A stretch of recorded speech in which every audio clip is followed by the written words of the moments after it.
Hello everyone, welcome back to the workshop. So, this is for anybody who's watching this on the replay. Tonight we are going to be doing a live tong demonstration. So hopefully this will work out well. And we'll have to see if we have any actual watchers tonight. I think it should be fairly popular. What do you think, Jess? Yeah, it should be popular. Looks like we have 3 people in so far. We got Graham Pepper saying hey. Graham, good to see you, buddy. Rick, Jackson, Rick. Stevan, John, Brian Neely, Billy Strong, up to 17. Awesome. Awesome. So there, ladies and gents, and anybody who's watching, because I can't see that side of the phone screen from the camera to see who's all tuning in there. Jessica's going to read me comments or questions, hopefully mostly questions and no bad comments.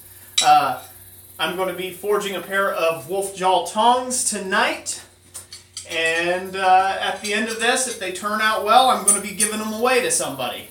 So we'll just have to see how we work that out. Maybe put some names in a hat and draw on those, or see what happens. Yep. So hopefully everybody liked these. So we good? Yeah, we're good. What type of comments? I'm lost without the comments. Yeah, everybody's just saying hi. We got somebody here from Chile. Let's see who else we got here. We got Dan, Kyle. He's from Indiana. Okay, good to see everybody. Let's see here. Yeah, up to 20 so far.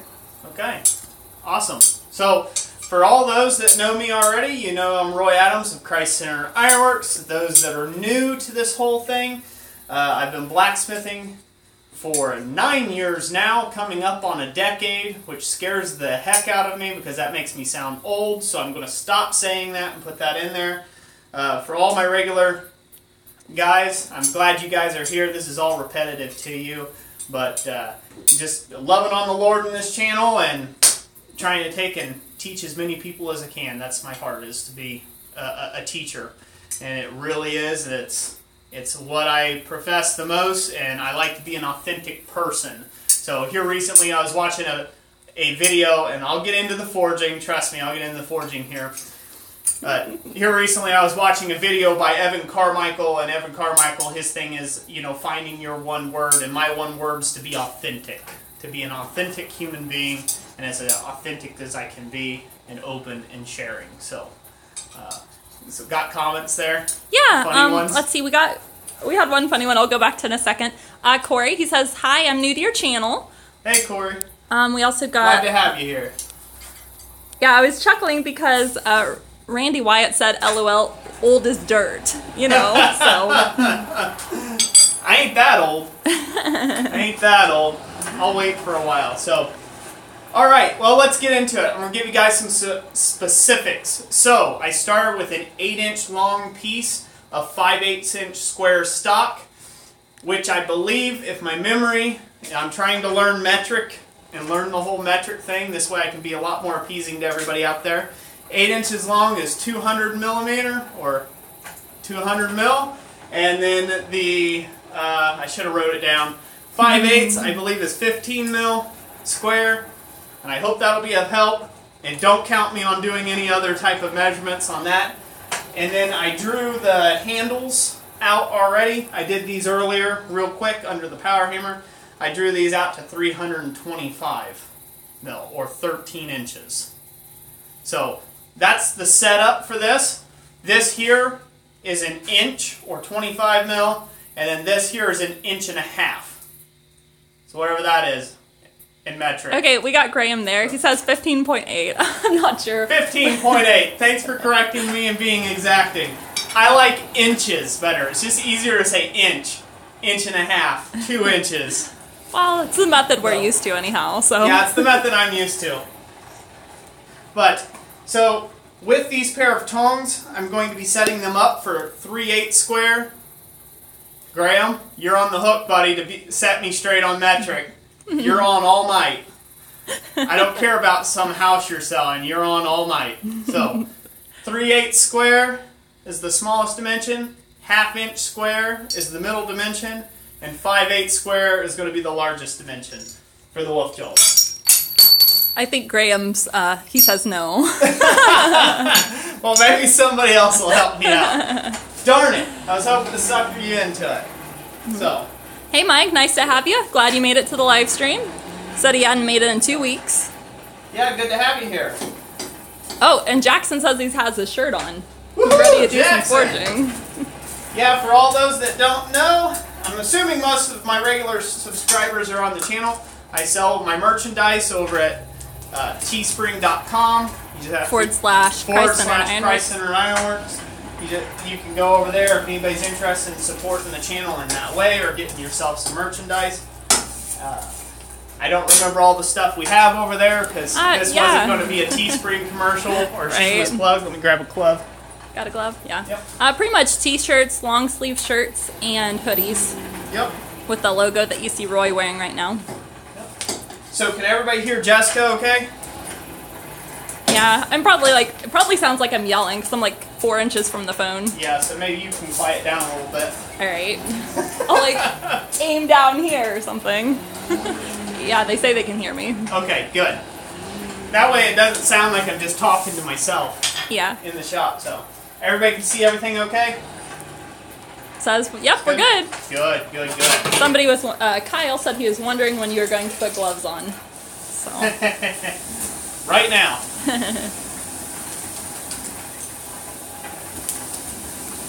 Mike Haddon says, I like your coal forge setup. I'm working on one, just trying to figure out where to put it. Yeah, they need just a little bit of space. I'm in the luxury of having I have the luxury of having a steel building, so not much burns in a steel building with concrete floors. So I can get it pretty close to the wall. If you're in a different type, you'll have to do some sort of fire rating up against the wall, obviously, if you're going to do that. But yeah, this is a nice coal forge setup. It works pretty well, except with big pieces. Yeah. So if you got big pieces, it's kind of a pain to be over here in the corner. So, all right. Here, give him a little more of a view. Yeah, he has a crowded shop, so. Yeah, I make do. So, all right, we got the piece hot, enough yammering. All right. So the first step in this process is, as you can see, can everybody see this real well? Look like I'm shot. Yeah, you're in the center. So I've already drilled down the reins in this dimension, so you can see a double shoulder here and here. Okay, and then it's got a taper going down this direction, or top to bottom. So this area here is going to become our hinge area, or the boss that we call it. And then this area, this single mark, is where the set down is going to be from this top to bottom direction for the nibs of the tong, or the bits of the tongs. So I'll have this actually pointed up to where I can see it, so the punch marks will end up on the bottom end of the jaws of the tongs, if that makes sense to everyone. So I'm going to make my initial set down. We're going to go to the anvil, and it'll be the near side of the anvil, and we're going to do half on, half off blows. Okay, you want me to bring it up closer? Yep. Okay, hold on for the ride, guys. Can everybody see? Yep, I got your anvil centered. Alright, you got everything centered. Hopefully everything's in focus. Kyle Dudlison asked, would we be up for collaborating with Alex Steele? He thinks we can make some cool videos together. Yeah, I'd be up for that if Alex Steele ever wanted to do that. So I found my mark, and I'm just using half on, half off blows.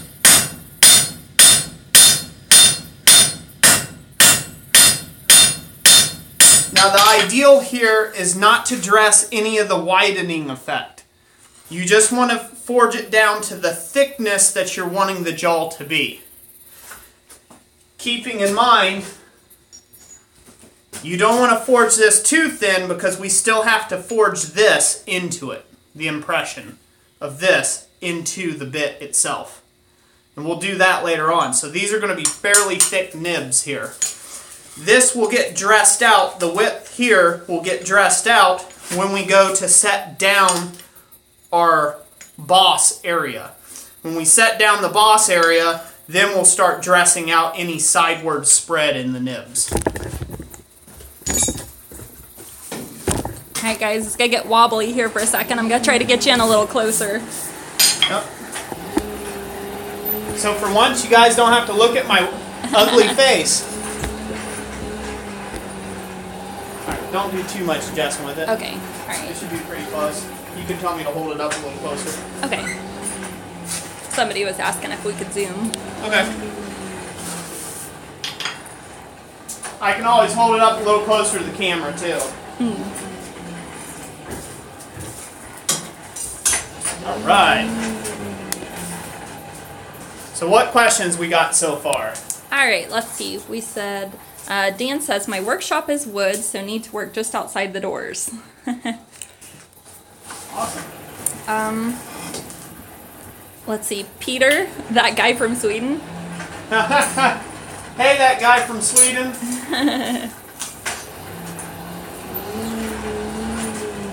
Alright, we got it hot again. Okay. So now we're going to work on the tip of the tongs. Like I said, don't worry about dressing out the spread yet. We want that. And just like that, we got a jaw.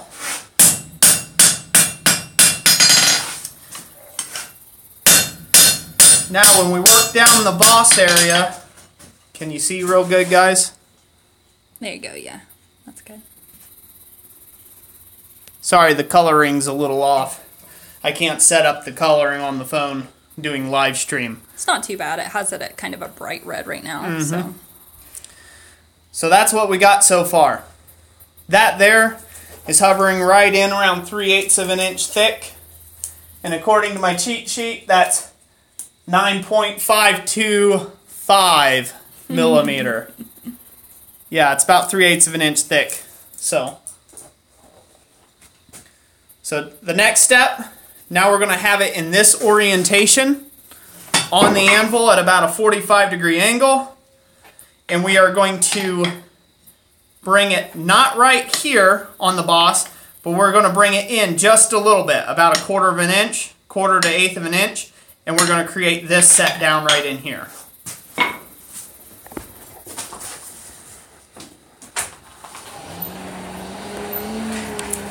Let's see, I already did a couple of comments. Mike said, just got back from Italy, Israel, and Greece yesterday and couldn't wait to watch your videos again. I'm absolutely flattered about that. I can't say that I would say the same for anybody else's videos if I was in Italy and Greece, and I'd be like, I don't want to come back just yet. Yep. I don't care who's on. Let's see, we have Greg Malone. He asked, are you a full-time smithing now? Yes, I've been a full-time smith now for 6 years. Coming up on 7. Corey asked, where did you learn blacksmithing? I learned blacksmithing, well, from a lot of different places, a lot of different people. My main education in blacksmithing came from Touchstone Center for Crafts. And then I've had a lot of other study with guys in apprenticeship with Tom Latney. I've taken classes with Peter Ross out at Tunnel Mill, which is a school up in Minnesota. Forget the name of it. Well, it's just Tunnel Mill, I think it's called. Tunnel Mill. It's a blacksmithing school in Minnesota. And then I've also done a lot of workshops at my local club and learned there, and books, and watching videos. Yep. And you name it. Bit of everything. Yep, bit of everything. So, all right, we're good and hot? Ready? Yep. Okay. So we're going to come in right at a 90 degree, pull it back up on the anvil about 1/4 of an inch, turn it to 45,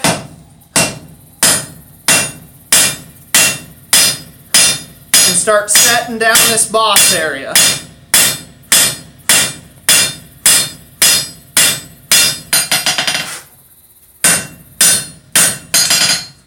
And now's where you're going to start dressing in any thickness issues and adjusting things. Now, all tongs, when you do that set down there, They don't like that, so they like to twist and do a rhombus. So the best way to take care of that is to bring them back to this joint here on the near side of the anvil, turn it up at about a 45-degree angle, and then give it a hit. And that should bring it back close to being in a square. This way. Now, the easiest way to do that, instead of fooling around with that too much, is to just lock that in the vise and just give it a slight twist to straighten things up, rather than playing with it at the anvil, trying to get it all squared up. That's just kind of a waste of time. Oh, they liked it when you held it up close. They said that was good. They could see the details on it. Okay. Yeah, there you go. Bad Dog Forge says, love that anvil. Bad Dog Forge? Yeah. Oh, I'm glad you like it. Olga's a sweet girl. But she can be nasty if you run into her. So there's that joint there.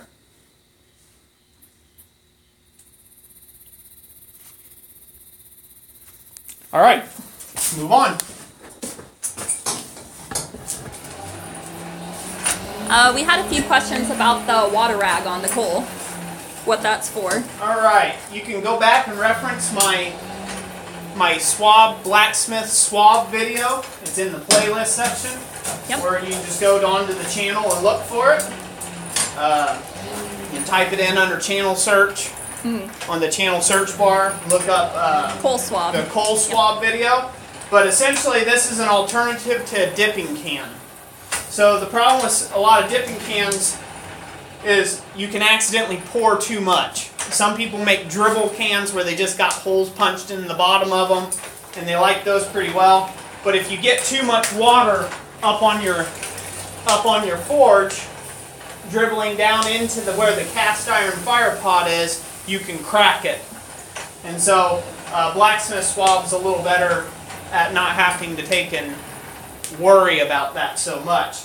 The other nice thing about a blacksmith swab is so heat likes to radiate up the handles as you're working on it. So instead of me having to stop to cool it down, I just lay the rag right on there, and it acts as a giant heat sink for the handles. So you'll see me use these. You'll see me use this often in my videos.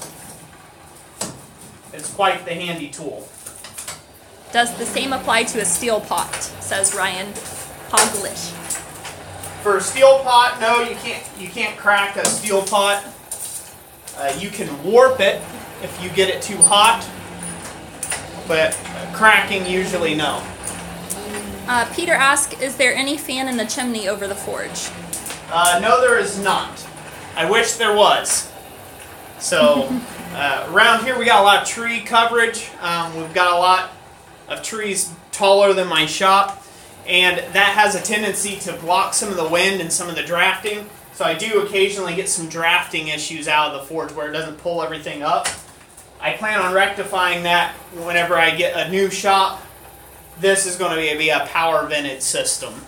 That way I never have to worry about smoke in the shop ever again, which I hate. So. All right, we're good and hot. Okay.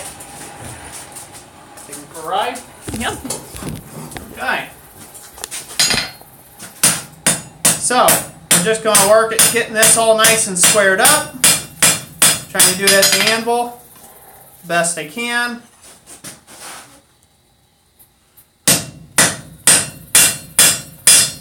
And I'm just going to cheat and go to the vise, because it's so much easier. I don't know if they can see that.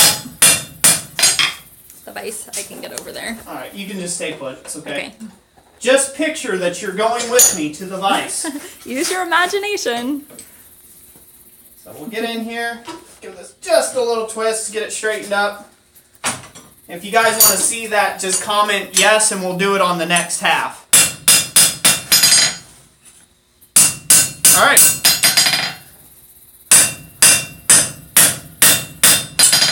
Let's see, do you want me to read any more comments? Yes. Okay. Kyle says, I know it's kind of overhyped, but do you ever do Damascus work? I do very little Damascus work. I actually have a few videos coming up on Damascus that I've got in the works. But as far as Damascus goes, I do believe myself it's a little overhyped. I'm trying to start a trend with blacksmith sandals, but we'll see how that works out. That's right. So. Damascus Knives commented, "Hey, I've been a knife maker for a few years now, and your videos inspired me to forge my first decorative sculpture today. Thanks, and keep the videos coming." Awesome. Good to hear that. Good to hear that. Come to the dark side, Luke. Come to the dark side. So, all right, I want to show this real quick to everybody. So there we go. We got a nice crisp 45-degree angle. There's our jaws set up just right. Hey, Paul's Garage, good to see you. Thanks for the shout out on the video earlier, bud. That foundry's coming along great. So right here, so you can see how this is all nice one even thickness now. The jaw is one nice even thickness. It's a little thick at the tip right there, but that can always be dressed out later. Don't get too finicky with it at this stage. So now we're ready to move on to the other half of the jaws, the tong jaws, tong halves. Now, you can do this multiple different ways. I put everything together, get everything fitted, and then I insert so I can grip the stock and actually size the material in the jaws after that.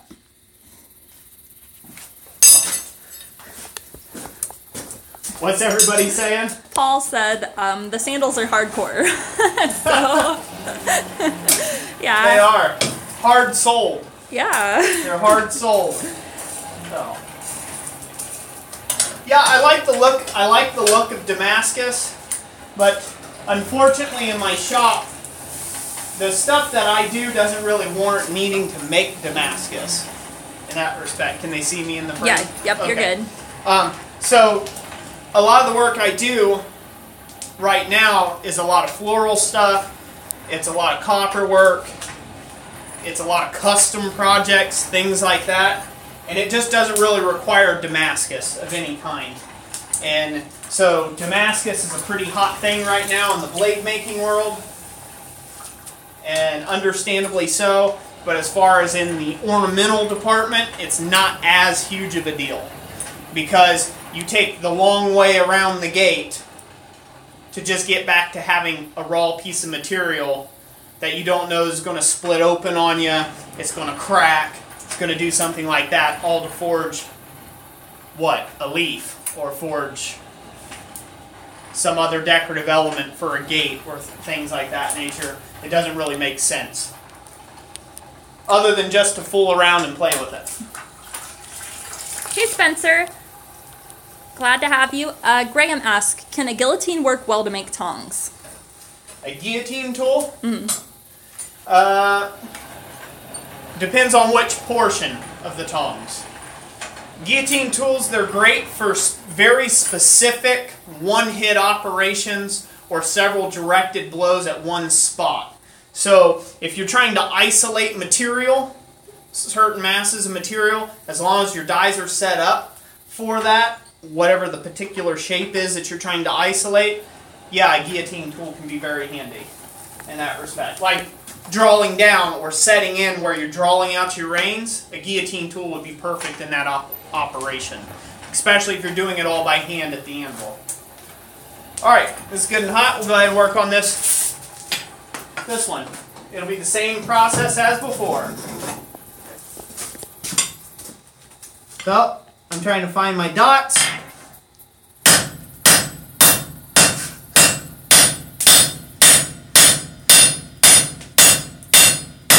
I've been having some interesting conversations with guys here lately. Guys who like to use great big giant rounding hammers and things. Been catching a little flack for that last video I posted about why I don't use rounding hammers. But as you can see, with the correct smithing stance and a 1 3/4 pound hammer, you can move quite a bit of material. Being it, albeit 5/8 square, which I don't think I'd want to move 1 inch material anyhow for very long by hand. But So you guys can get it done with a lot lighter hammer, just using the right technique. So there we go. Again, got that first set down, about 3/8.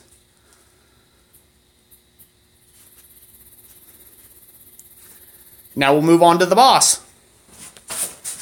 Read me some questions, hon. All right. Let's see. Brian Neely said that he's seen a video for power hammer jig for making tong blanks. Uh-huh. So that's one way. Yeah, that's one way of doing it. I think I've seen that same video. Let's see. Kyle Dudlison on Damascus said you would have to admit a Damascus rose would be pretty awesome. Yes, it would, wouldn't it? Mark S. asked, are we going to get another sneak peek of the power hammer later in the live? Ooh. I don't know. I might give you a sneak peeky here in the live, so. And Boiler Room Radio said, can you laminate mild steel? I'm assuming laminate as in pattern weld with mild steel. We'll see if he comments back. Okay. Yes, he says yes. I have done it before, so I would say yes. I would say yes. It doesn't like it. It doesn't like it. Mild steel is one of those weird things you can get. You can get a really good batch of it, and then sometimes the properties aren't always the same, and so they're a pain in the butt. Billy Strong says, if you're going to sell tongs, what would be a fair price? If you're going to sell tongs for a fair price, it really depends on the quality of the tongs, but as far as if you've got all your process down pat real well, I would say anything around $20 and up is a decent price. I think some people go a little overboard when they're charging 65 or 70 bucks for a pair of tongs. So really, to make a living at making tooling for blacksmiths, you have to understand, as I'm sure maybe you do already, blacksmiths are cheapos, and we like to get everything super cheap and charge a lot for our stuff, but we don't want to pay a lot for other guys' stuff. So with that being kept in mind, the way you make money on that is tooling up for it, using presses, using power hammers to make the initial shaping fairly economical, where you can do them in a rapid or batch. So I would say $20 and up. I wouldn't charge any less than that for a handmade pair yourself. If you're trying to compete with a factory that can, drop forge a ton of tongs out in a day, you can't compete with prices any lower than probably $20.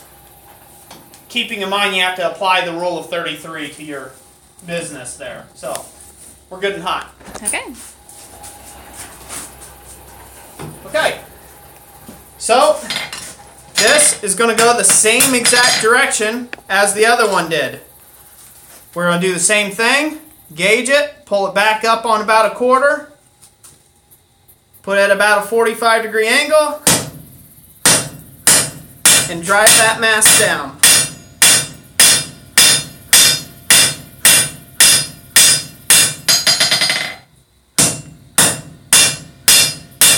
And I'm going to take another heat on this and show you guys how I straighten this. Because as I said before, it's just a waste of time to try to straighten this up at the anvil. It's a pain in the butt. You never do quite get it straight or all the way perfectly straight. And so it's just easier to go to the vise with this. So in the next heat, we'll go over to the vise. That cleaned up. I want to show you guys the twisting I'm talking about. So you can see how that twists right in there. So it twists right there in the crook. The reason for this 1/4 inch gap between the boss and the bit or the nib of the tong is you'll see a lot of guys where they have to grind or file to get the stuff to be able to turn and go easily. That's because they don't leave enough space there. If you leave yourself plenty of room there, you won't have to do as much grinding and filing.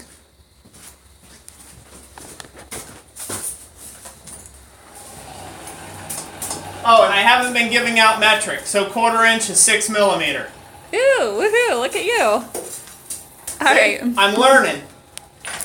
As my old employer used to say, it's all in the kidneys. All in the kidneys. Let's see. We have some comments. They're talking about using bandsaw blades for the laminate that you're talking about. Yep. I've done that before. And the one boiler room radio set he had was from a sawmill. Okay, the bandsaw blades were from a sawmill? Okay. I have heard, I don't know, I have heard a bunch of different stories on what a bandsaw blade is made up of, so I wouldn't even surmise on what bandsaw blades are made of. I've heard everybody say from 5160, I've heard L6 before. I've heard several different things when guys are chatting what they think they are. In my opinion, you ought to go and have them checked of what the material is, especially if you're doing any sort of knife work or tooling work where the heat treat has to be on the money. Randy Wyatt asked, where did you get the plans for the power hammer? I'm creating the plans for the power hammer. So, all my plans come from my head, pretty much. I take a lot of the stuff that I've seen old. I pretty much cobble things together. So, I look to the past for inspiration to the future. So, this beam hammer that I'm making is essentially, the original precept of it is just an old Bradley helve hammer. It's just an old Bradley strap hammer, beam hammer. My Da Vinci cam hammer, implied with the name, I gave credit to Da Vinci for the original design of the lift and drop method. But his method did not apply like I applied it. I rearranged it to where it lifted the hammer handle and could do it in rapid succession versus a cog, that being a cog at the back, lifting the very back of the hammer and lifting and dropping, and that's a drop hammer. Then I applied some other techniques with the cam assembly and stuff from Bradley helve hammers, but having to, once again, I'm not a machinist, so I had to integrate how can I fabricate this. And I put that whole the revisited Da Vinci cam hammer, I put that whole thing together. The original one, the Da Vinci cam, I put that whole thing together in 4 hours. And then I rebuilt it in about 4 hours with the other design. So it was a process of trial and error to come up with those. And then I had the plans professionally drafted. And then these plans for this are going to be me sitting at a drawing board and drawing out the measurements and things, and it's going to take me quite some time to do that. When you get a minute for an update, there's a few people just coming in. They're asking what hammer you're using, what kind of metal, and also what kind of tongs you're making. Okay, so for everyone who's just joining us, I should probably do this every 10 minutes or so. Thank you all for being here. I'll say that to everyone. I'm enjoying doing this live demonstration for you. I'm making a pair of wolf jaw tongs out of mild steel, 5/8 square or 15 mil square. And I already drew out the tong reins themselves to begin with before I started the show. And so I'm working on the boss and the nib area, or the bits. And it's going to hold 3/8 square, 1/2 inch square, and 5/8 square. Now, it won't only just hold square. Since it's on the diamond, it will be able to hold round stock in those dimensions as well. I think. This is the first attempt at wolf jaw tongs, so bear with me. And the hammer I'm using is a hammer that I made in class with Tom Latney out at Touchstone Center for Crafts. Big shout out to him. It's a wrought iron hammer. It's 1 3/4 pounds. And yeah, it's wrought iron with steel faces welded in. And did that answer all the questions? Yep, you're good. You should be caught up. All right, let's go over to the vise now. Okay. And I'll show them how to straighten this. Okay, let me lock it. Here we go. Sorry for the shaky cam there, guys. Shouldn't be too bad, but... Right. Alright, is this close enough? Good? Okay. Yes. Alright. So now we're just going to lock the bit in the vise as close to the boss as we can. We're going to open the twisting wrench up to just grab the boss area and tweak it just like so back to square. And it's that simple. So for 20 minutes fiddling around at the anvil, you can do that in 3 seconds at the vise. And straighten up whatever you need to straighten up. And so there we have it. Now it's all nice and square. Just like so. Thanks, Billy. He says I'm doing a great job. Good, good. All I'm doing is straightening out the nibs a little bit. Whatever you want to call them. No point in hitting on it real hard at this point. I'm just dressing stuff up. Alright.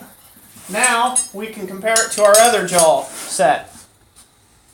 So there we go. Now we've got these done up in stages. There you go. Yeah, that's good. So as you can see, they're pretty regular. So this comes out, this is the hardest part that beginners struggle with, is getting everything even, or one jaw to match the other, okay? And the reason for that being is bad layout to begin with. So you need to make sure you lay out very well, very precisely to begin with, and make your isolations very accurate as you can. As accurate as you can to start with. And then the rest of the project kind of takes off by itself. I like you doing the 2-piece method and working each piece up to the same point to help with regularity. As you can see, that one will go over and lap just right on top of the other one, and so on and so forth. So what we're going to do now is we're going to go ahead and punch the hole for the boss area for the rivet. And then we will get these two jaws, we will get these two things riveted together, and then we will actually set the jaws up to be wolf jaws. And so far, it's only been 37 minutes, and a lot of me talking. Yeah. So as you can see, this doesn't take very long. As far as to draw out the reins, I did those on my power hammer, and it took, I think I did it 10 minutes before we started the video. So it took about 10 minutes per. You know, you can say if you're doing it by hand, it's going to take maybe an hour, about 30 minutes per to do that. Spencer asks, so why did they make the high arc at the boss area then taper down?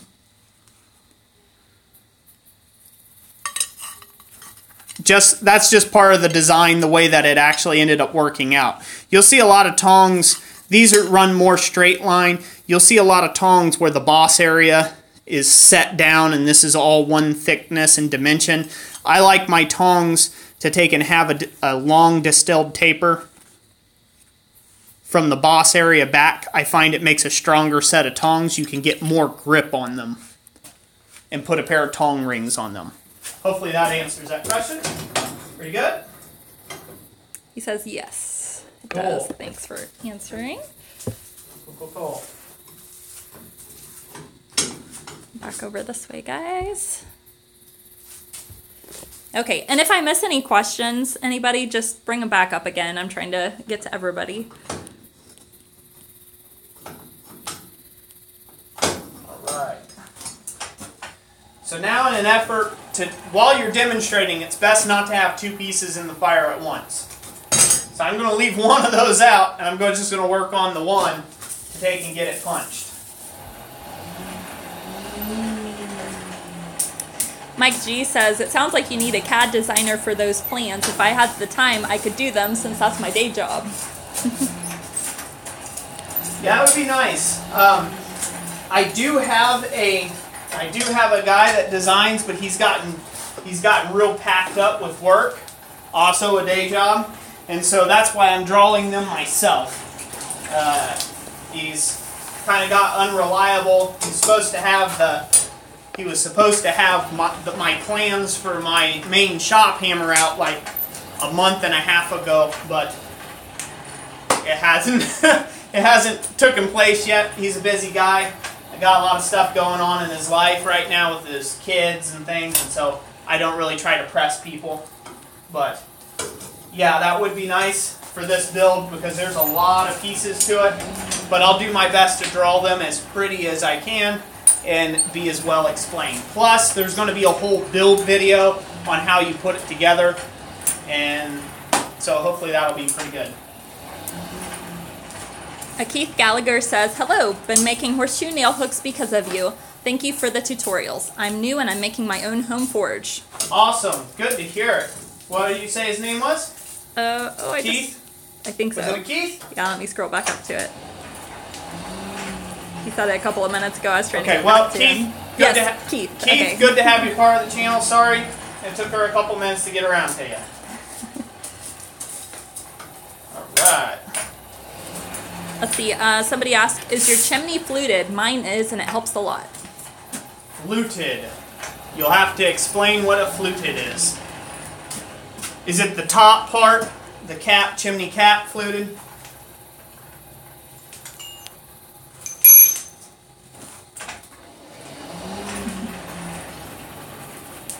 Yes, he says it is. Okay. I'm not sure. No, it's just a standard China cap. At least that's bad English. That's what they call them. In the HVAC trade, they call them China caps. I won't say why because it's kind of derogatory, but it's no offense. No offense intended. No offense intended. Spencer Pearson says he started making your tulips. Awesome. How they're turning out for you, buddy?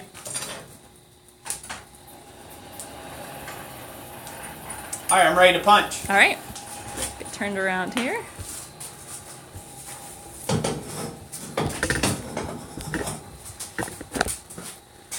All right, so we're going to start from the outside in. First, just find the center. Trust thyself with the hammer. Going to be hitting this pretty hard. Remove the punch after each blow, not only to check progress, but also to cool the punch slightly. And just drive it till you feel the pushback from the anvil. We're almost there. Hear that difference? Or I hope you did. It hit the anvil, leaving it in the same spot. We're going to guesstimate where that's at. And just like that, hole's been punched. Now you're going to be saying, well, that's an awful small hole. And you're right. It is an awful small hole. But we're going to drift it out a lot larger here in just a second. We just wanted to take and get the initial slug punched out. I'm going to do this to the other piece as well. And then we will drift these a little larger. Awesome. See, Can you see it pretty well? Sorry. Yeah, go ahead and, yeah, there we go. That's nice. You guys see that? Yeah, that works good. So the reason why you want to go mostly from the outside versus the tendency to go from the inside is that this will allow there to be a chamfer on the outside and the rivet head to be able to swell into that chamfer versus there being a pocket on the inside of the tongs. If there's a pocket on the inside of the tongs, what will end up happening when you drive your rivet and start driving your rivet home, your tongs are going to shift and twist on you. And your rivet will get crooked in there. And that's why. Because there's too much of a pocket or a chamfer on the inside. So you want this to stay nice and flat and as tight to the dimension of the rivet as possible, as where the outside doesn't matter as much. If that makes sense. Dan says, is it because of how small the punch was that you did not need to use the Pritrol hole? No, it's because of the thickness of the material. So, the way I punch things, and I believe I did a video on this a while back, guys make the mistake of punching the material or shearing out the plug hot. You can't shear something that's hot. Usually you cannot. It wants to stretch or it wants to drag. So it wants to pull the material down through the hole or bend. And so it just bends back and forth. You have to wait until it gets to a black heat or a very dull red heat in order to shear the plug out cleanly. And so when you hit it exactly right on point, it'll shear that plug perfectly from the sidewalls, and as soon as it reaches the tapered portion here, the larger section, it just falls out from underneath. If that makes sense. Yeah, it does. Okay. Let's see, the Nocturnal Alchemist, he says, this is a cool channel, found it thanks to Paul. Where are we from? We're from Ohio. Awesome. Good to have you here. I'm glad Paul could instigate you here. Oh, are you crooked as a dog leg? I am super crooked. I'm trying to figure out where do I need to... Okay, in the legs. The legs, all right. I was trying to rotate Okay, sorry guys. There. She's like... Now the world's not sideways. Yeah. I was wondering what was up with that. Yeah. So. All right, any other questions about tongs? Right. The tongs I'm making. Or any comments I haven't got to? Dan had said thanks, that makes sense. Good. Peter L said, why not drift only? Why not drift only? Just the hole?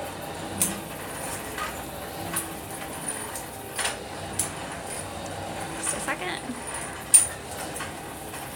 Spencer says, my tulips are great, but slow on making them, Roy. Yeah, it'll take you a little bit to build up to them, but once you get going on a regular basis, they'll get quicker. You'll get it. And Peter had said yes. Okay, so I'm punching the hole first, okay? Just mainly to take and get it marked. And that can be with a 1/4 inch. That can be with a 1/4 inch punch, okay? Because you don't need to take and punch a big ginormous hole in this, okay? We'll run the drift through it to size it to 3/8. The problem with punching to 3/8 to begin with, or with a 3/8 punch, if you will, I don't know if this is answering the question completely. If you punch to 3/8 to begin with, there's a tendency to go over large or to oversize the hole. So if you punch first with a much smaller punch and then you drift, you can control the amount of drift, or up to 3/8 inch material. Hopefully that. Tongs are all about control. Tongs, whenever you're making tongs, the hardest part for people to get, you get in a rush, and then one thing goes goofy, and then that makes the next thing go goofy, and then it's just a chain. It's like a snowball effect with them. So each stage you have to be very methodical in your work and in your method to figure it out exactly the way that you're wanting it to be. I'm not doing anything special here. I was just going to straighten that a little bit. Okay. Just get it flattened out. Nothing special. Kyle says, you make it look a lot easier than another video I saw did. Thank you. You're welcome. And thank you. Corey Shire says, so if there's a chamfer on the inside of both bosses, can the rivet then swell in there and separate the tongs apart? Yep, it sure can. But most likely what it will do is it will kink to the side.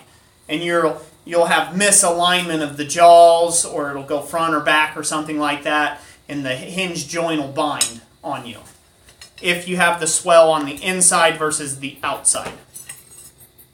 So that's good enough for that set. We're going to go ahead and punch the other set real quick. Get it hot.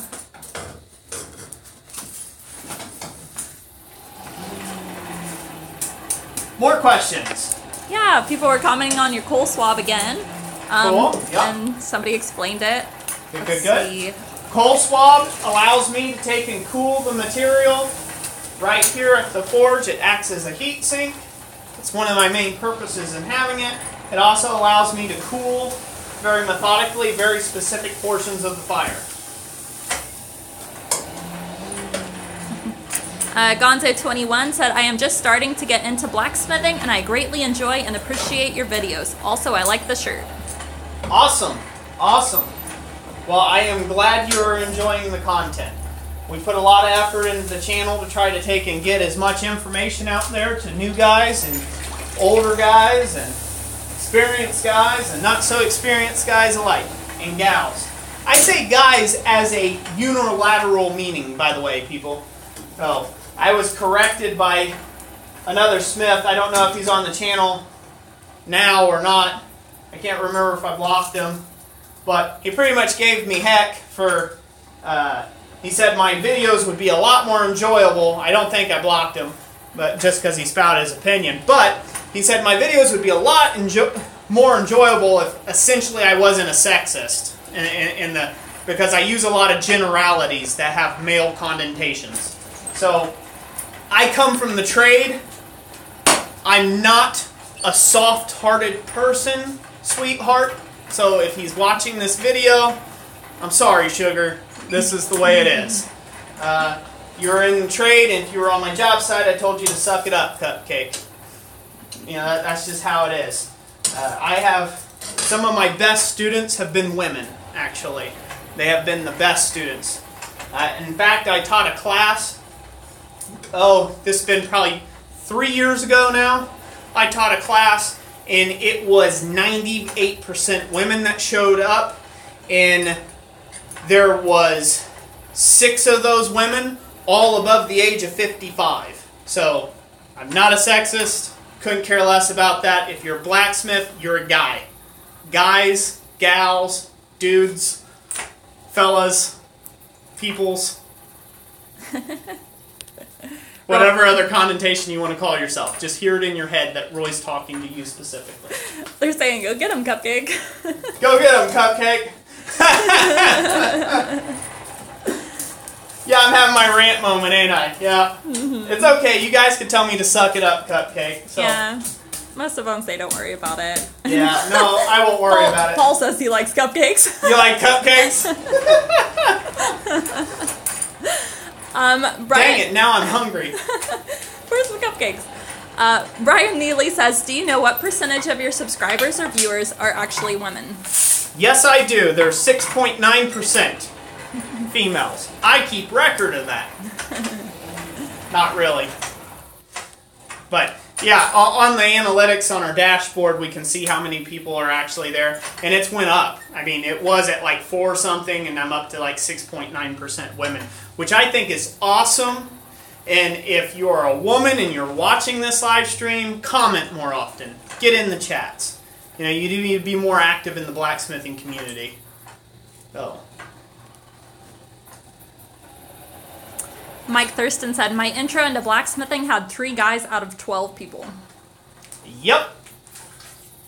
There are a lot of women taking a lot of seriousness into this. And the main difference, I'll say this, and then my piece is really hot, and I'm ready to like pull it out here. Alrighty. But I might get a drink of water. Can you give me a drink of water? So the main difference is in a class, and I'm sure guys that have taught classes before can attest, women don't have the ego complex or the Napoleon complex that men do. So we get into blacksmithing and we picture the big burly guy that sweats and snorts and hammers and, you know, beats out big lumps of metal and turns it into beautiful items or blades or things of mass destruction or something of that nature. That's generally the concept when everybody gets into blacksmithing. Women, however, they have got to come into it with the thing that they come into it where gloves are not their size. Anvils aren't set to their height. You know, hammers aren't really shaped for women's hands or to fit good in the right sizes, you know, things of that nature. So they have these little difficulties that they have to overcome, so they have to work smarter. And they put a lot more effort into finesse. And so therefore they listen a lot better. And usually guys have to do something the wrong way once or twice or 3 times before they get it, where a female will sit there and listen to you for 45 minutes talking like I'm doing right now, and then go and just apply it without any previous biases. So, any other questions? Yeah, Big Dog Forge said, is there appropriate time when to use high or mid carbon steel in tongs?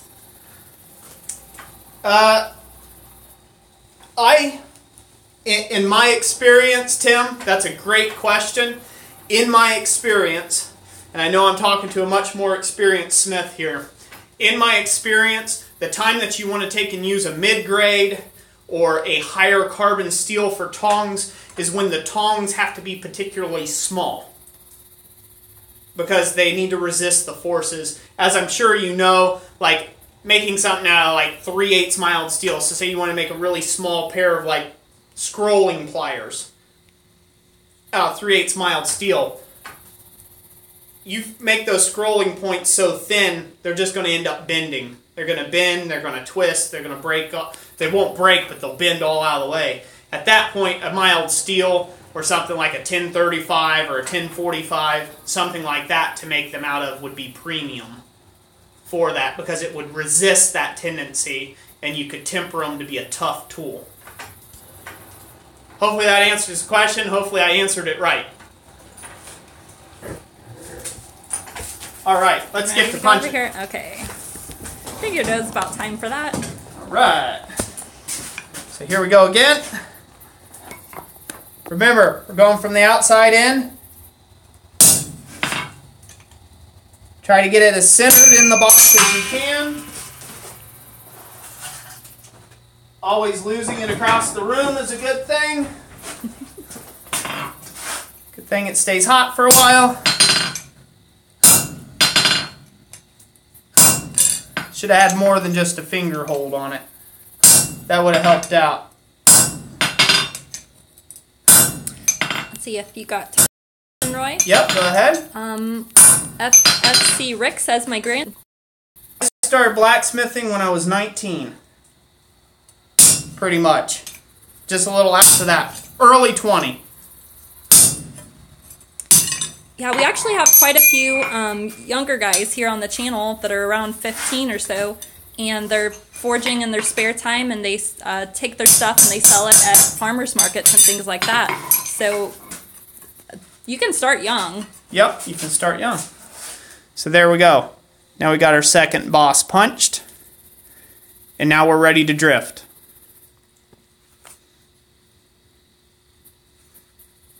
There we go. Yep, younger guys, you guys are great. I'm glad to have you here.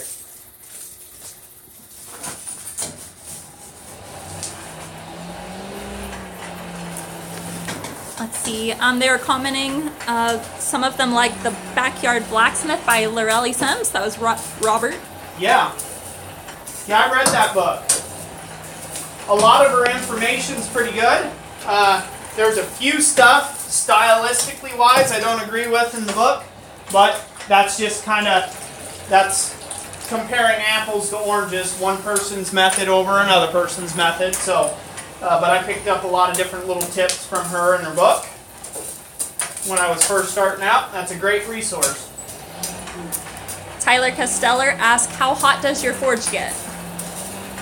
Which one, the gas or the coal? I think he's referring to the coal. If you're asked about the coal, I have been told that a coal forge can reach temperatures of just a little over, just a hair over 3,000 degrees with coal. Corey says, can you start old? I want a change of occupation. Yes, you can. I encourage you to start at any age. Any age. There's guys that are just starting and they're in their 70s. In fact, there was one guy at a monthly meeting just like, I think 2 months ago, that was just getting into it as a hobby, and he was pushing 80 and just starting. So, if you're talking about the business side of it, it's never too late. Never too late. In fact, that can be a bit advantageous of you, by the way, especially if you do live demonstrations and you're an older smith, because they automatically assume, because of the white head and the gray beard, that you're a master. So you can play that to your advantage. Just saying. Me, they're just like, who's this young kid? They're always looking for somebody else. Justin asked if you listen to music while you forge. Yes, very often. In fact, actually, one thing I've been getting into more is listening to podcasts. Listening to podcasts about business and other related topics. You know, faith, business. I listen to a lot of podcasts. I haven't tried audiobooks yet. That's something I'm interested in maybe trying at some point. I'm kind of slow to catch up on technology. Big Dog Forge asks, is there a particular size you like the reins on your tongs? Big dog, I like my tongs as long as I can get them, the reins. In fact, I like to go about that long. This is pretty long by most people's standards, and I have a methodology and a reason for that. But yeah, these are 18-inch reins from the boss hinge point to the tip of the reins. I like long distilled tapers, so this way it tapers not only in this direction, but in this direction. It gives it a spring, a natural spring to it. And with longer handles like this, I can squeeze down on a piece of material and put a tong clip on there, and then I can hold it up here, and the tong does all the holding, and I no longer have to squeeze on the handles.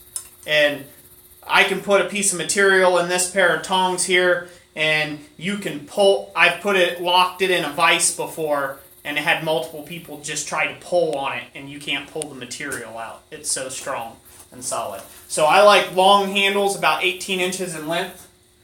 That's my favorite. I do have other ones that are shorter, and regrettably so. I wish I would have drew them out a lot longer. These are only like 12 inches in length here, or a foot. So I don't like those as well. And tongs and the clips always fall off of them for some reason. Spencer asked about that. He says, do you make tongs with the ring made in the end, and what do you think of the idea of it? With the ring made in the ends? Made into it, yeah. I have not made any of those yet, just by out of lack of just not doing it. I think the ideal can be a great ideal if they're set up right. And then I also have used a pair before that were not set up right, and they were a pain in the butt. Because every time you tried to get the tong clip, it was always flipping and flopping and locking when you didn't want it locked and things like that. So I didn't like that as well. But let me look for my drift here. All right, go ahead.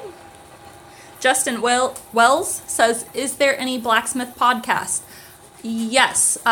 Look up Blacksmith or Radio. Yep, that's with, what's her name? Is it Victoria Patty? Yep, Victoria Patty. She has a blacksmith podcast. Yeah, and she interviews a bunch of different blacksmiths, which is really neat. Alright, so here's, you guys have probably seen this video, so here was my little experiment this week with a stainless steel drift. I believe this is 440 stainless. If I remember correctly, it's 440 stainless. This has actually got a story. I had to wrap stainless steel vines on a motorcycle. I went to the scrap yard and said, oh, well, stainless is stainless.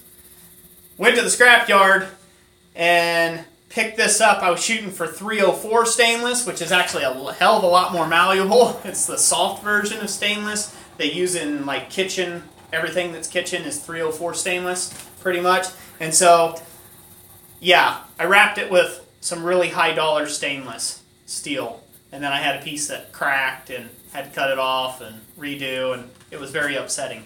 But this works. This is one of those examples of where I'm going from a very small hole and trying to enlarge it to where I want it. And if this was just a mild steel drift, this would bend almost immediately. And stainless, this hasn't been heat treated.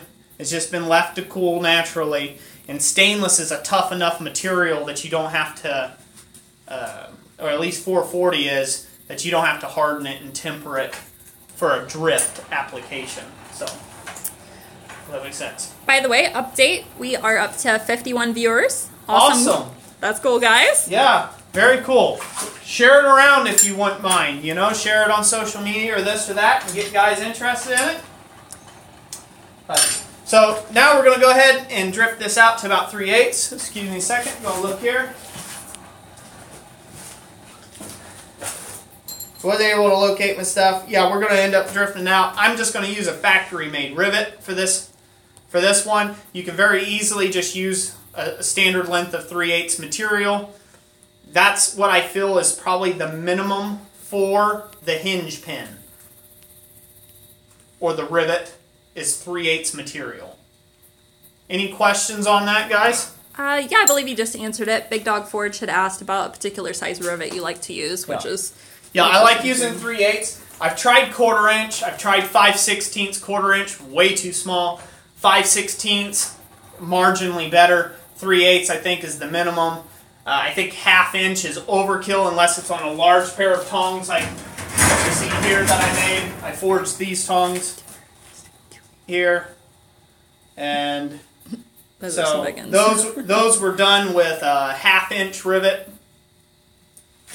And then I have another set, both 1/2 inch rivets. I forged those out too. Now these started as a piece of 1 inch round bar, or 1 inch square, rather. Dave, he wants to know if you could say a little bit about your fire maintenance and putting the water on the coal. Yeah, I can say that real quick, and then these are hot, so I'm going to drift them. But fire maintenance, you want to keep your fire as low of a flame as you can. You want to keep it as condensed as you can when you're working in coal. You don't want this fire to keep spreading out. Too many beginners do that. They pump a lot of air through the forge. You want just enough air to keep the fire hot and to the color temperature that you want your steel to be, or eventually get to. You want to take, and as far as using the swab or a dipper can, you want to cool off the coal, but you don't want to be burnt, needlessly so. I hear guys saying, they go through, I've heard some beginner smiths up at my club, up at SOFA, in Troy, Ohio, say that they can go through like 50 pounds of coal in just a few hours. And I'm like, I would not want that, Bill. You're doing something wrong. And if you ever watch them on an open forging, they've got about 45 pounds of coal stacked up on the fire, and most of it on fire, and they're busy forging 3/8 inch rod out of it. You don't need that much coal to keep a good hot fire. So I just cool the edges to keep a nice, small, tight, contained fire. Does that answer? Yep. And just make sure there's no clinkers or anything like that. So, all right. Now, this is where it's going to hang me up a little bit. This would be good if I had a bolster block. And I didn't get one. That's bad of me. We're going to enlarge the hole from here a little bit.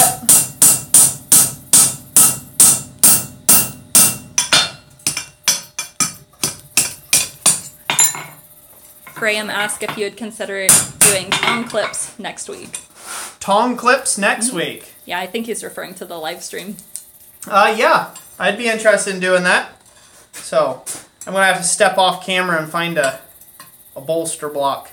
I didn't make one up for this particular instance. But, stay there. Okay, we'll do. I'll pull out the other bit. Centering it up a little. Okay. We're going to go ahead and drift this. If you guys have anything that you're needing me to take and zoom up on, or Jessica, just let her know. Say, hey Jessica, can you move up a little bit?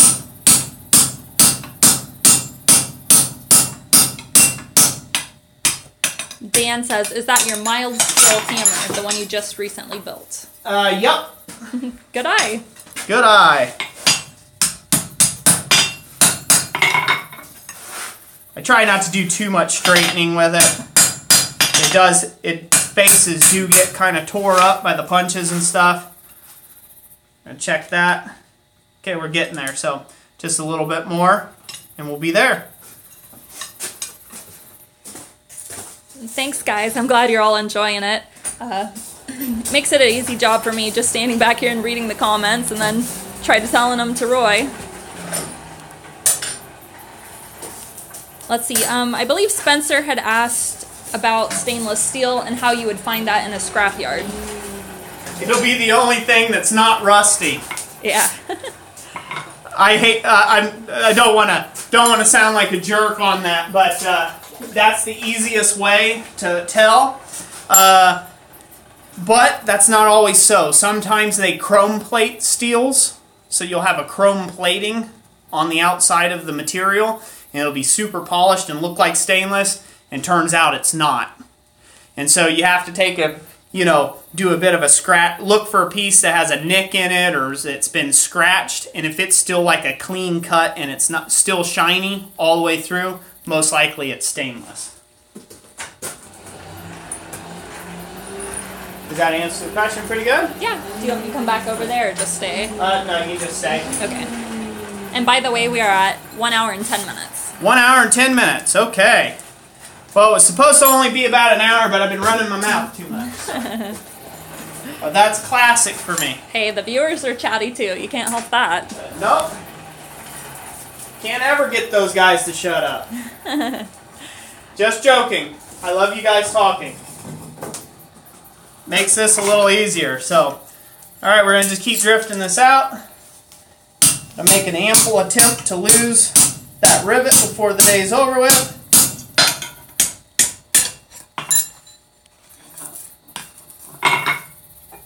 Set that off the side. Get that dressed up. I've heard a few people say too much yak yak. We're going to have to come up with our own saying for this channel. Yeah, we're going to have to come up with our own slogan, won't we? Yeah. Yeah. So here's another way of taking and drifting. If you don't have a bolster, you can go over the edge of the anvil and drift your material as well. That's another way of taking and doing that if you don't have a bolster block. And as you can see, this moves it up very slowly in sizes, but now that pin, that rivet almost fits. And that's what we want. So we'll go ahead and give it one more wacky do here.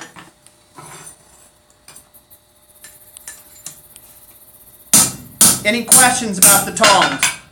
Let's see. Spencer had said, can you explain the move of the tong around the hardy for the drift? I might not have put that in context. I'm not sure. Huh? Okay, you'll have to. Okay, let me go back do to that read one again. more time. I'm trying to speed this along here. Okay. I'm having an absolute wonderful time. They're giving us slogans. Graham says, yakety whack slogan. Sarah, Yakety whack. Yep. Sarah and Mike say, the yak and whack blacksmith shop. Good brainstorming, guys. I think you guys are a little linear thinking, no offense. It's still the same words. You've got to think still of the something same besides word. yak and whack. Guys can do better than that. Alright. Big Dog Forge says, relax and take your time. Never rush blacksmithing. Exactly, brother, exactly. Well, you can't rush tong work, really you can't. If you think you can, it'll always end up biting you in the long run to rush it. Like I said, you start getting one bit going a little bit wonky on you, and then they just continue from there.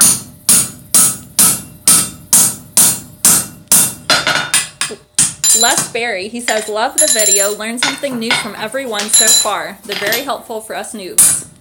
Hey, I'm glad they're very helpful for you. So there we are. That one fits. I did a little less yakety yakety smackety smackety.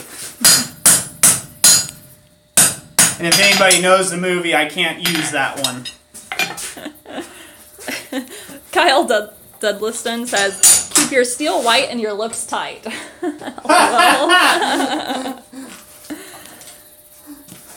You must be new here.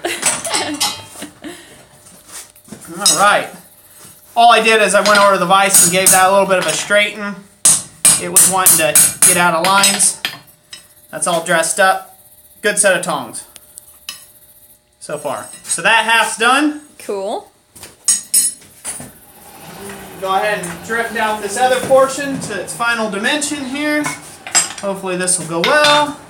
I won't screw nothing up. Lost the drift. There's the drift. I like talking while I work. Les, to answer your question, the rivet is pre-made. Yep, it's a factory-made rivet. Dave says, do you use an oxidizing fire for forge welding?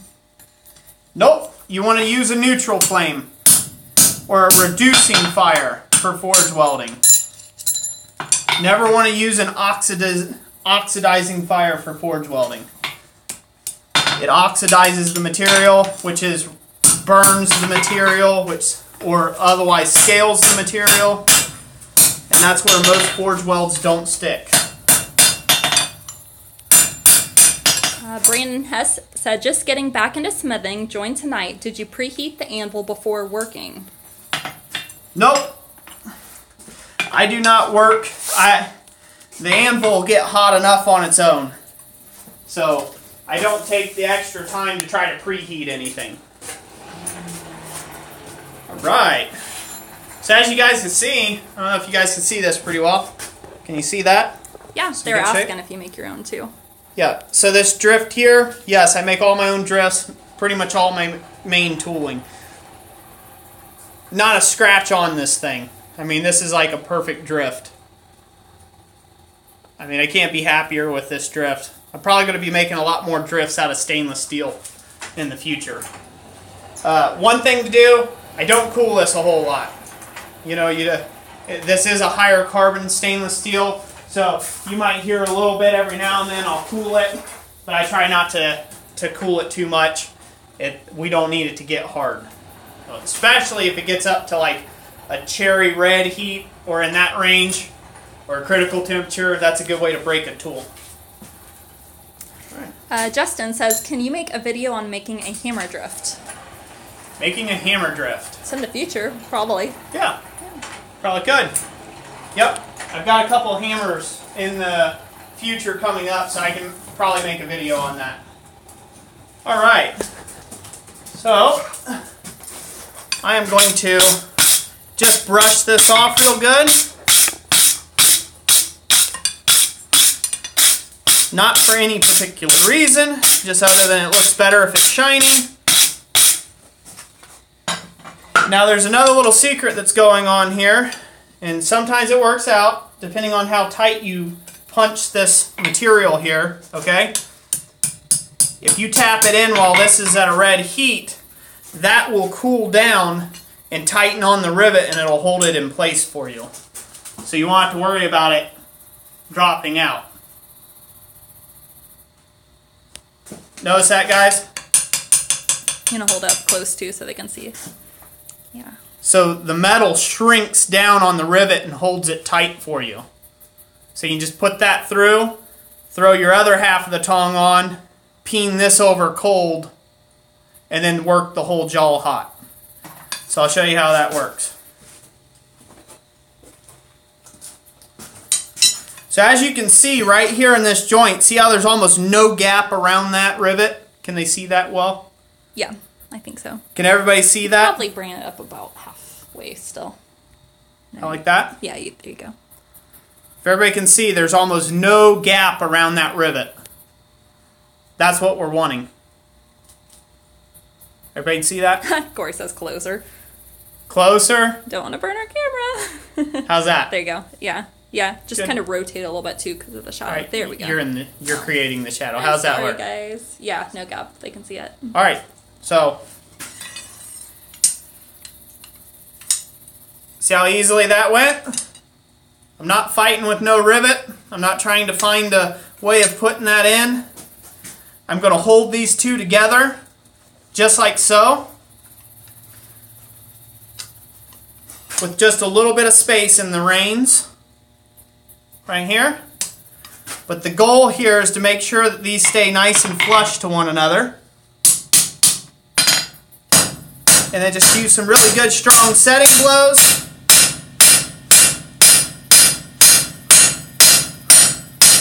And peen out the head of your rivet.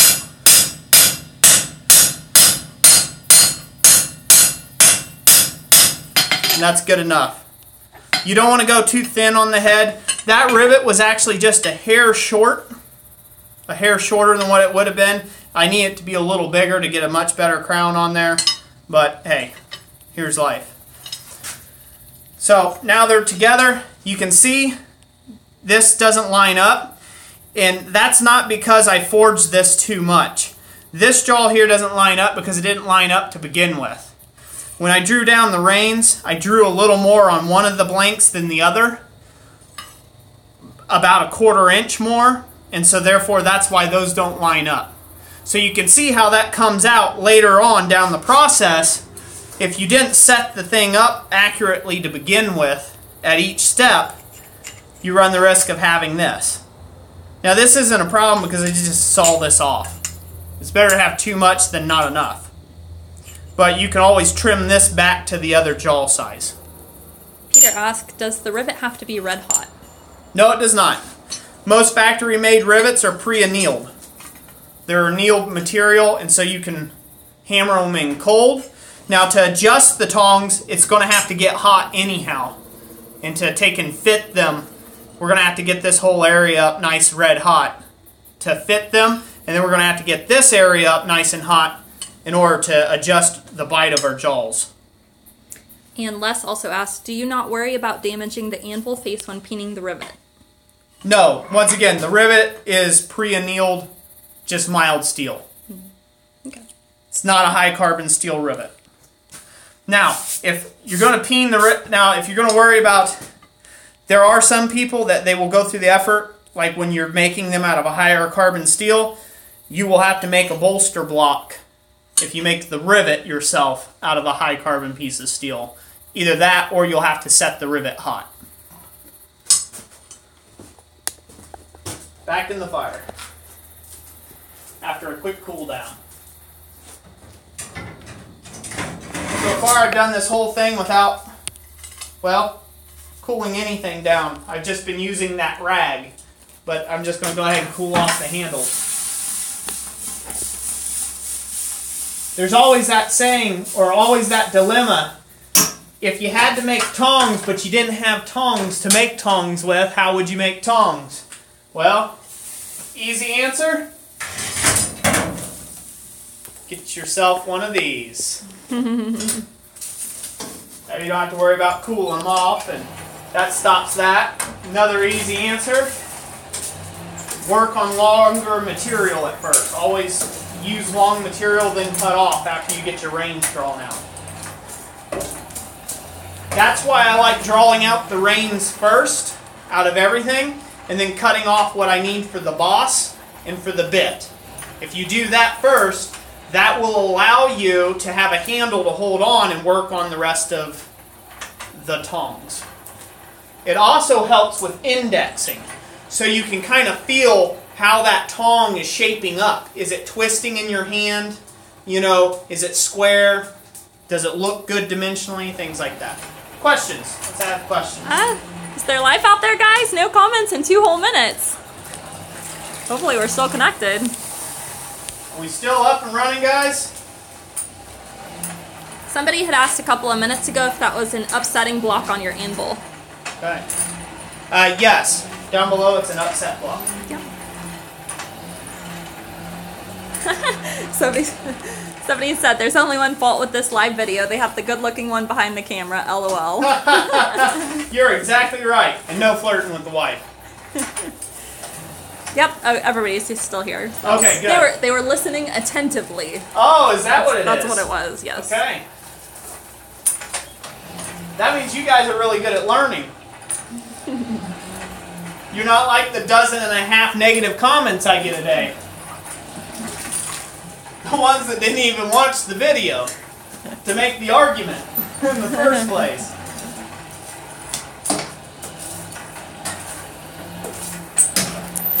I tell you what, and I'll let you go to the comments here in a second. Okay. I'm just going to say this one thing. Right now, and this may be absolutely facetious of me. I don't know what that word means, but I heard it's like big-headed, okay? I think that's what that means. But I'm going to be absolutely straight to the point and honest. I believe we have the best YouTube channel on YouTube for a blacksmithing community. The amount of love we get every day from you guys out there and you gals that constantly sew into us, me and Jess cannot be like any more ecstatic with that.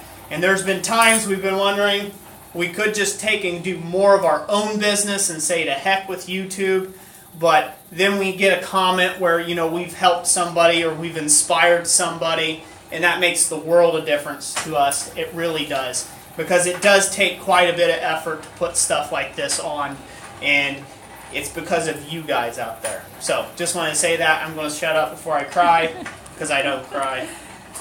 Hey, everybody's showing us some love. They're telling us all their good comments out there. Thank you, guys. All right, well, before I burn these, let's All right, get to it. this set up here. So, slow moment. There we go. all right, so we're just going to get the jaws aligned real quick. We're going to get this off the anvil because we don't need to bust knuckles. We're going to work the joint, the rivet joint, just like so, until it's nice and loose. We're also going to go ahead and take this time to take out any unevenness if we need to, or square things up. Adjust our rivet up a little bit more. Just get everything lined up the way we want it for our next step. Also, if you want, and you're really worried about it, you can always try to mark and cut out that little bit of material if you want.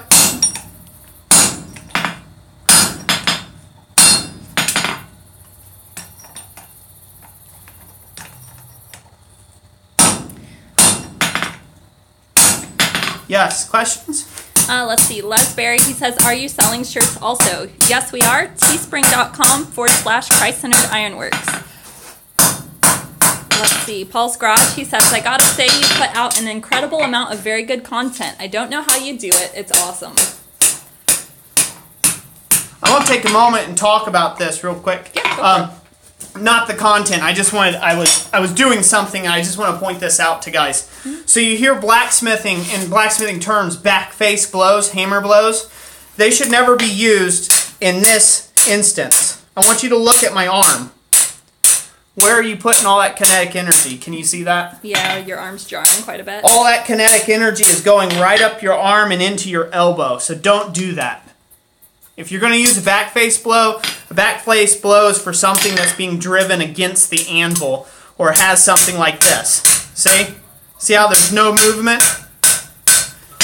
That's what a back face blow is used for.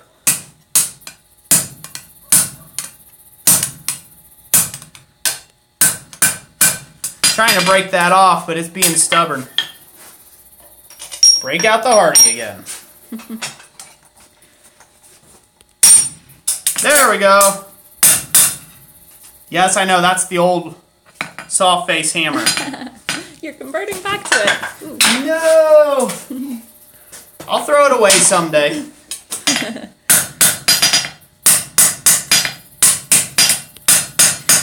Spencer, you said it's getting close to your old man bedtime at the age of 32. Our kids are inside watching TV with grandma, so it's getting close to their bedtime too. Well, past their bedtime. Is. Alright, so we got a good pair of working tongs now. So at this stage, say you were making tongs. You're making tongs for a living or something of that nature. This is where I'd put them aside, make your next set, your next set, your next set, your next set. Take them all to the same stage. Then do all the single processes at once. So, like fitting the tongs themselves, the bits. Do that all at one time. That way you're practicing what you're doing. Hopefully that makes sense. Good? Mm-hmm. And if anybody wants to watch some good videos on tong making, and a guy that makes some really nice jigs and stuff for his tongs, I don't know if Tim's still here from Big Dog Forge, you definitely want to go check out his channel. On the replay, I'll put a link to his channel in the description box down below of this video, so you guys can go check him out over there. He does a lot of tongs, well, up until recently when he had some work done on his shoulders and things. So, but I just wanted to recommend that. He does a lot of cool stuff over there. So now that these are done, we're going to go, now that the nibs, they're together, we are going to go ahead and start putting in the wolf portion of the jaws. That makes sense? Mm-hmm. Yeah, that makes sense. Good. We got somebody from Scotland. It's 3:40 a.m. there. Hey, thanks for hanging out with us. You should probably go to bed, but I appreciate you being here. This is a worthwhile thing to do at 3:40. Yeah. Everybody wants to be staring at and getting nightmares for later on about this in your face and whatnot. Oh. Alright, so before this gets good and hot, I'm going to run my mouth too much. So the first part we're going to do is we're going to lay out the center groove, the part that will hold the material lengthways, not crossways of the wolf jawls. Now, I don't know how a lot of people would do this per se, but it would be my assumption that you want to pick the middle size of the material. Would I be correct in saying that, I wonder? So, if you go with the largest size, the smallest size is going to knock around in there. If you go with the smallest size, you're barely going to be able to hold on to the largest size material. So, logic would have to go ahead and use the middle size piece for the central bit. Is that true though?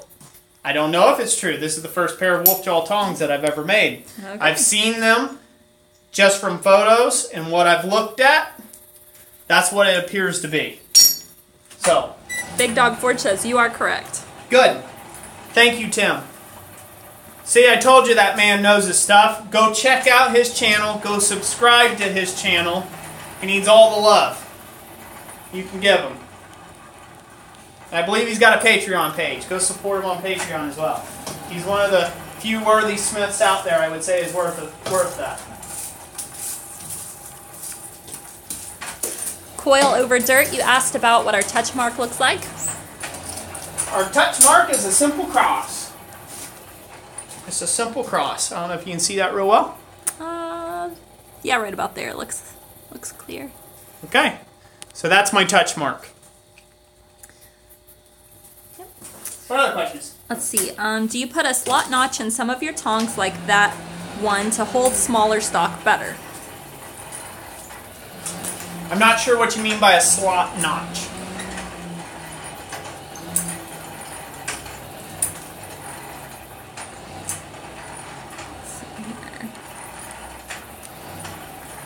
If you're talking about like a little tiny line, like an extra line in there, inside the groove, I don't.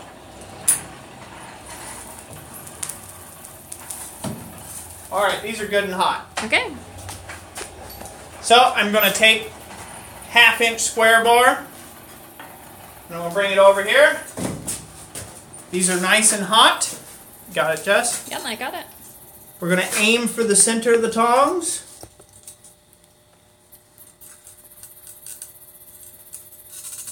And you want to make sure this is as square as you can get it.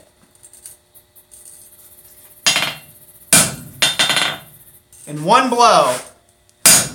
That's about what you get.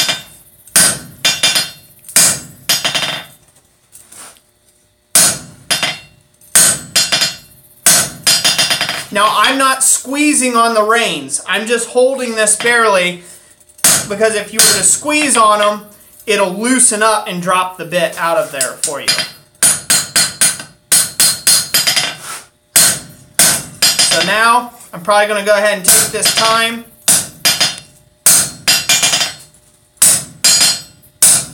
to go ahead and keep dressing that a little bit.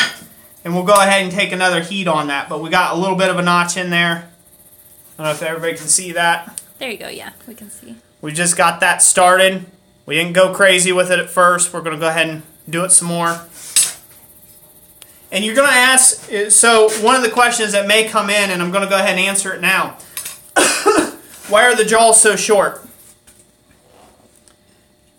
Pop quiz. Why are the jaws so short? Okay, it's up to you guys. Up to you guys. There you go. I'll have some music for it.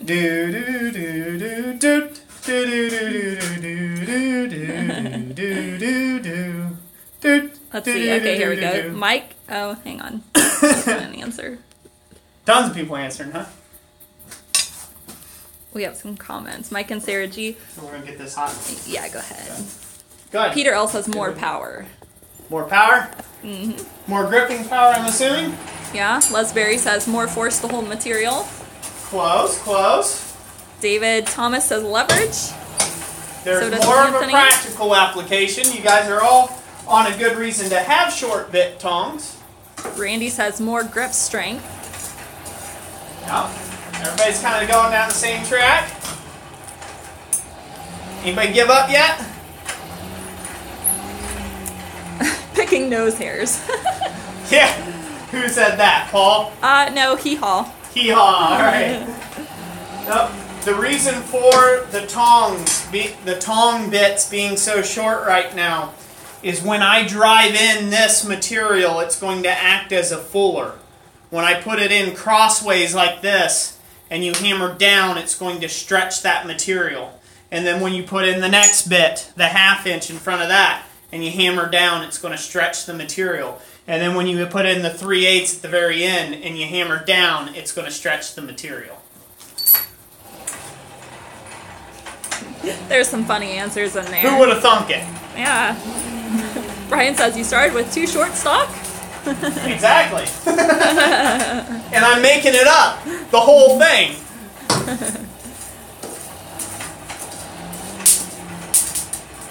No, if you leave it, if you go real long at first and then you start beating in the jaws, it's just going to keep getting longer and longer and longer.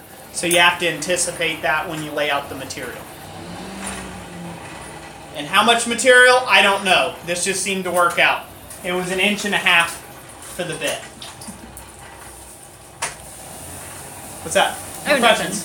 Let's see. Comments? Everybody just being funny now? Your blower. They want to know a little about your blower.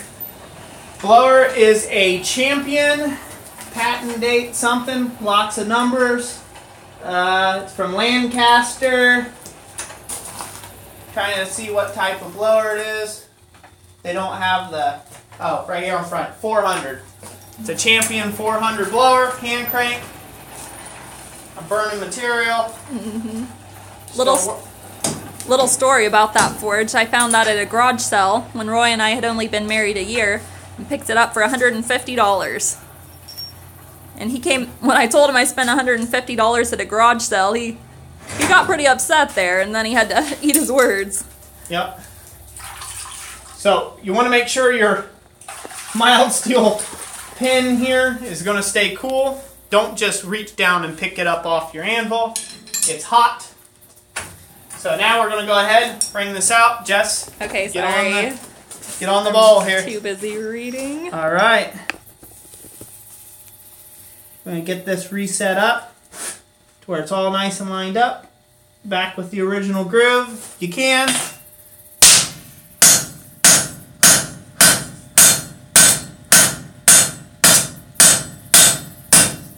And just keep hammering that right on down.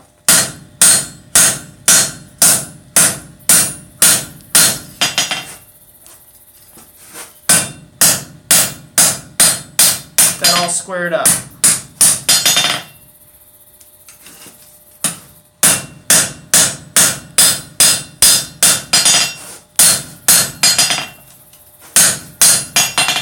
Alright, so there's that groove in there.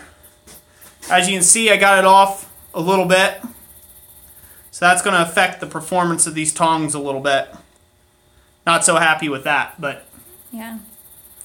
But they'll work. Mm-hmm. Plus, they're a giveaway tong, so they are. Somebody else gets to deal with it. Yep. Alright. So part of that was I let this boss area get sloppy. And since it got sloppy, that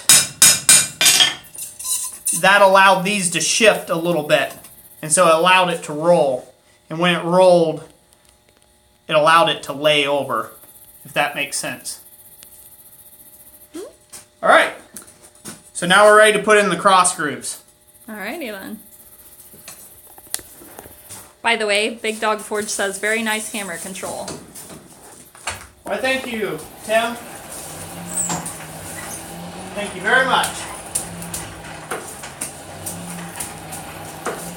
I do get accused of being a noob a lot though, so I don't know.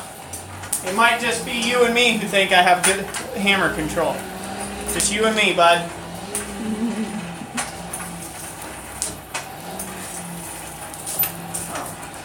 Yeah, you know,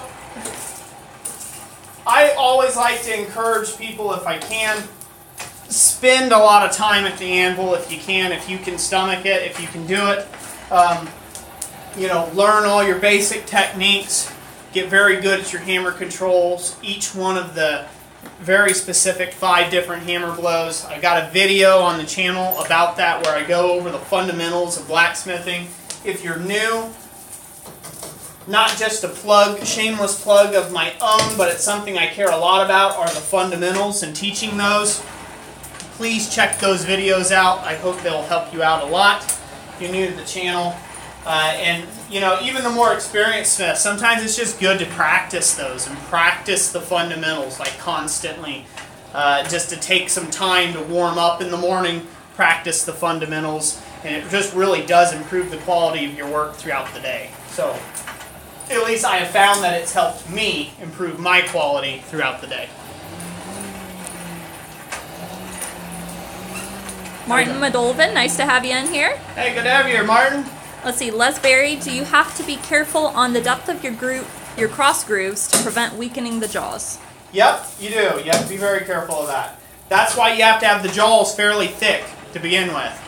I wouldn't go any less thick than about 3/8 of an inch material, because that'll allow you to beat a fairly satisfactory groove into the piece that will hold the material without letting it slip around too much. And in fact, for this larger material, it might have been even better to have them over 3/8 of an inch, maybe even 1/2 inch thick jaws when I started this. But since we started with 5/8 inch material, square stock, there's just not that much mass in there to get 1/2 inch thick jaws in any sort of length. I would have to start with a longer bit. Does that answer? Mm-hmm. Okay, so we're good and hot here. I'm going to pull it out. Okay. And now we're going to set in the largest piece first. And I'm assuming this is how we do it. I have no clue. But I'm assuming. Awkward pause, but okay. Alright, here we go. I like awkward pauses. Yeah. Keeps people on their toes. It does. They're like, did I miss something? Am I supposed to be answering? So we're going to start by straightening the nibs that way. And you can already see, just in that short moment in time, I let that get off canter. I'm going to have to readjust this whole thing again. It's okay, I've got the time. I'm just going to work on getting this squared up and get my first mark set in. You want to come right down on like you're aiming for that bar underneath.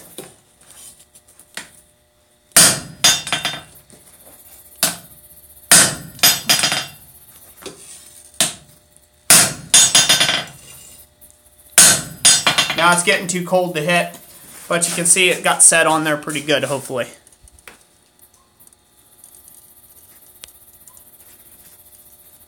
We're making wolf jaw tongs there, Martin. Mm-hmm. So we're trying to keep it square as we can. Coyote. Yeah, coyote jaw. There you go. Thank you, Tim. So that's got it fairly square. It's worth taking that extra time. Don't get in a rush when you're setting up this part, because you've already spent an hour, 2 hours worth of work to get to this point if you're doing it by hand. The last thing you want to do is rush this part and screw it all up. So take your time with this bit. I know it's a little boring in a demonstration, but hey, we'll survive it. We'll get through it together, and we'll get these marked out.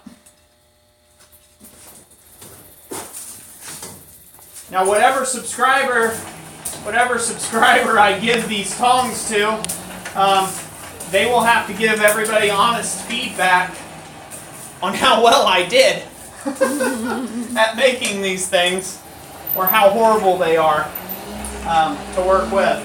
But either way, they're going to be titled, they're going to have my touch mark and then 0001. So I'm going to serial number them. Oh, there you go. So this way they're special. to everyone. Or, well, not everyone, but the one person that gets it. You know. Hopefully it'll be special to them. They'll probably end up in their scrap pile. Tim says, I don't know who thinks you're a noob, but they're obviously an armchair blacksmith. Yeah. Yeah, well, you know, there's some of them out there. You know, if you ever want to take in doubt how good of a human being you are, all you have to do is start a YouTube channel. That's all you have to do, and people will tell you exactly what they think of you in about a half a second. So, I encourage it. It's very riveting. Which, by the way, you guys are all welcome to like really get involved in the comments, and like if you see an answer in there and a question and you know the answer to it, you know, make sure to feel the expertise that you share, the expertise that you have. Yeah, exactly.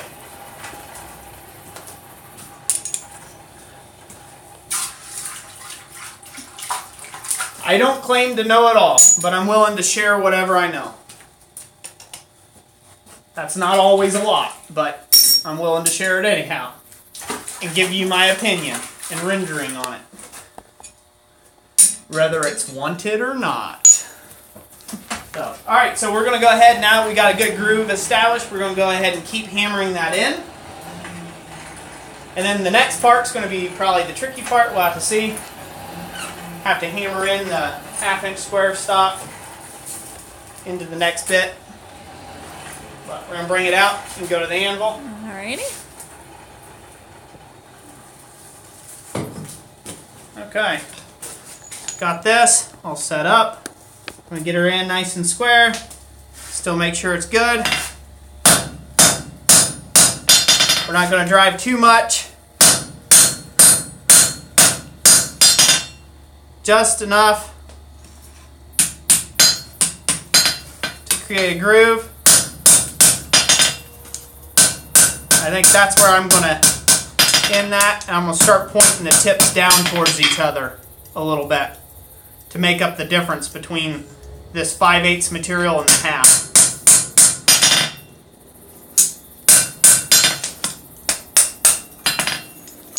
Alright, so there we go. Can we see that? Yep, that's good. Cool. So after this, it's wash, rinse, and repeat, pretty much. So now we're going to go ahead and put in the groove for the half, and then the groove for the 3/8. We'll see if we can get the 3/8 in there. This is looking kind of tight on this. We'll see how well it does with the 3/8 stock, with the 1/2-inch material, and then go from there. So let's go back over.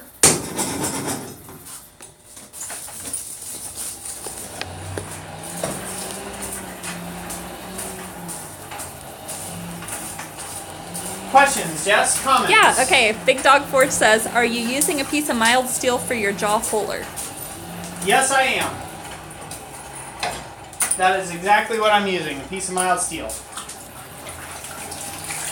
If I was going to get into tong making full time, well, I would honestly use the press and like weld up a die with probably some high carbon steel bits if I was going to make these full time. And just press them in. That would be easier.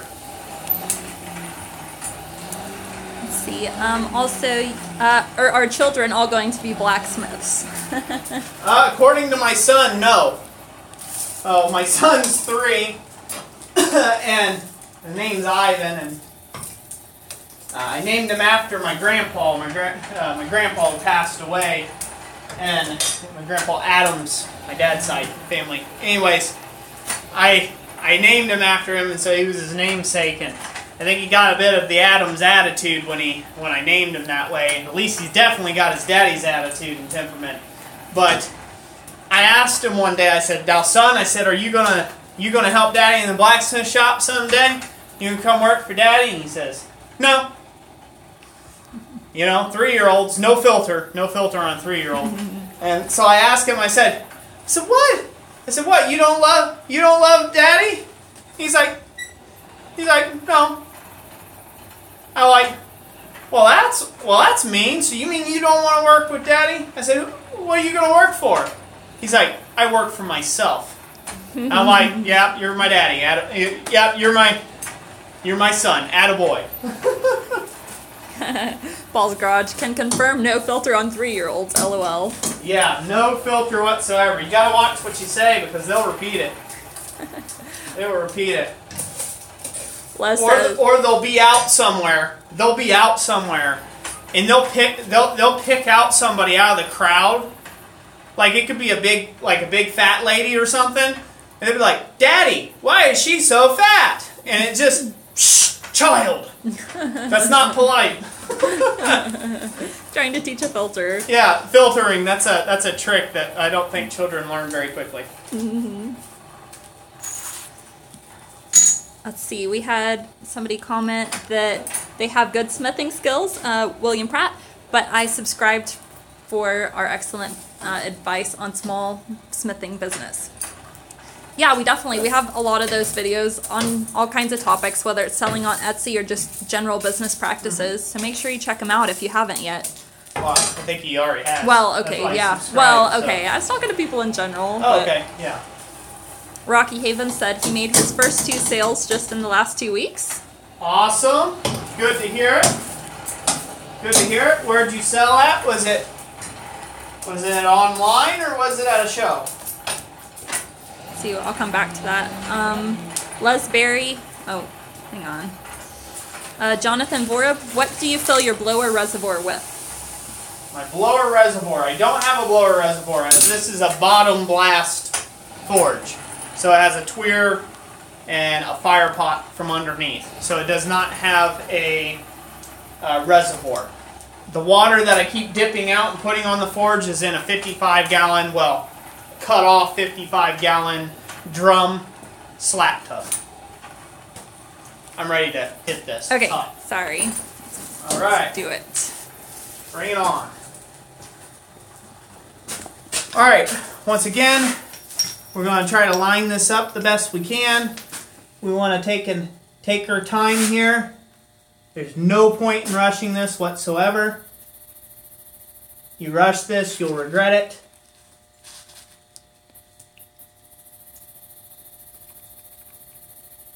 I believe Tim has made these before. He makes them look easy. Missed the hammer blow.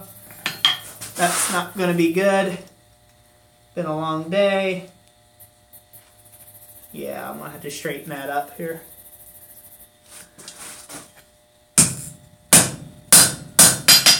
There we go. I think I brought it back.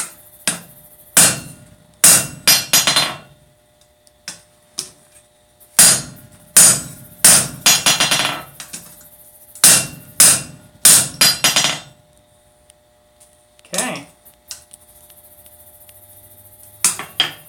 All right, we got that one started, nice and square. Hopefully everybody can see that. Well, it's square from where I'm from, but probably not saying very much there, guys. By Ohio standards. By Ohio standards, it's square, darn it. Rocky, by the way, said his 2 sales were online through Facebook. That's awesome. That's cool. Yeah, we've never tried Facebook for selling anything before, so somebody had asked us about that once. We have made one sale a while ago on Facebook. Oh, okay.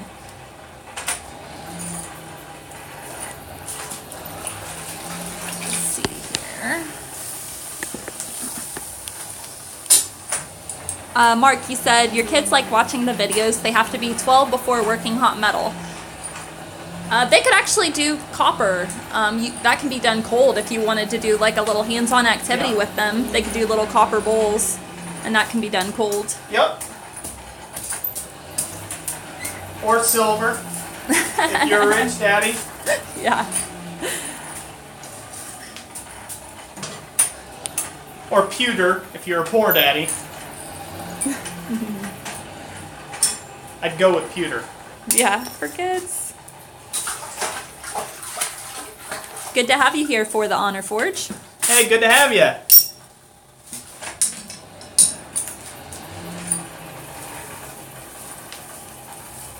All right, these are good and hot again. We'll go ahead and pull them out. All right.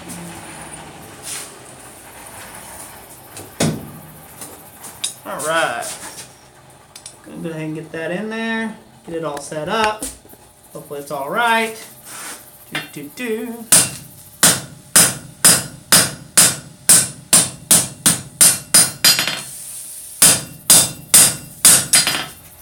I'm just trying to take and get this nice and even. If you notice, I'm rotating every few hammer blows because the anvil sucks the heat out of the bottom one, and what will end up happening is it will remove more heat off one side, and that won't track as much as the other side. So you want to keep rotating it when you go down through there. Alright, so now we got the 1/2 inch groove in them.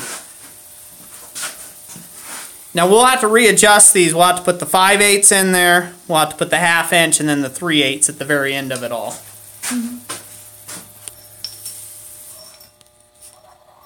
That's nice and hot.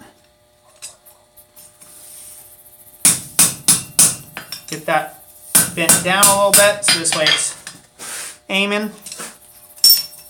There we go. Questions? Let's see, there's a comment. Let me find it. William Pratt had said, I sell mostly in small galleries, but their commissions are outrageous, 30 to 50%. Yep. Feel you there. It is. It would be my most honest opinion for you to really look into selling online over a gallery. Now, some people, they do better in a local marketplace. They find that easier. They find galleries and the commissions and all that's just acceptable. But in our area, it's between 30 to 40% sales commission, and it is very hard to make a living at that. When 40% of the cuts going to somebody who did not do 40% of the work. And a lot of times they make you sign a paperwork saying they're not held liable for anything that gets stolen, which I think is absolute kraus in my own opinion. And if you're a gallery owner, you should be ashamed of yourself if you take and make a statement like that. It shows a complete inept ability to keep control of your stock and keep proper inventory for your artists.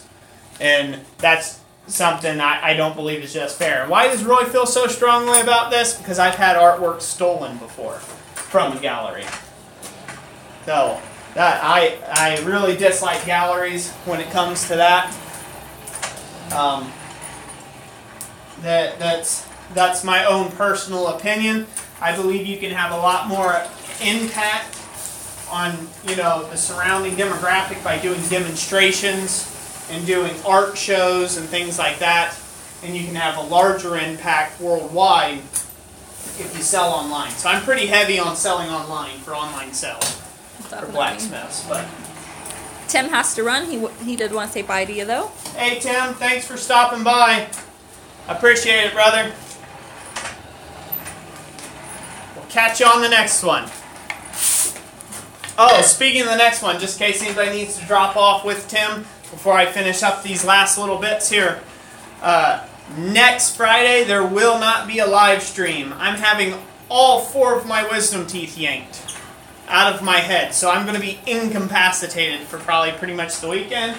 So there will not be any live streams. There will be videos for you to enjoy as usual, as we will have those scheduled out. I'm going to try to vlog my experience just for kicks. To, before and after shots of Roy going in to the dentist, Roy coming out of the dentist. I think you guys will get a giggle. I don't know. Or they'll feel your pain at least. Yeah, you'll at least feel my pain. But yeah, that's all the film I'm going to be doing that day. I just want to let you guys know that. Paul said he had his out about a couple years ago. It wasn't bad, but a day later wasn't very fun. Yeah, I'm not looking forward to it. So I'm a control person. I like to have control on just about everything if I can. I like knowing what my next 10 steps are. And I'm being knocked out for the procedure. So that means nothing's in my control. But, yeah. Be praying for me. Be praying for me. I'll need it. fear at an all-time high. So, anyways, all right, ready to go. Let's get this going. And we'll take some more questions. Alrighty. Or comments. Or tomfoolery. Or whatever.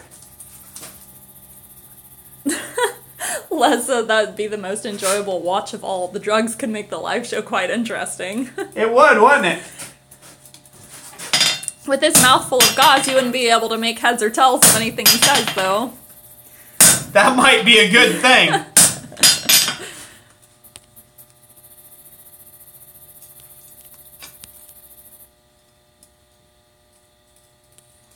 Mike and Sarah, I only had one wisdom tooth pulled, but it wasn't too bad.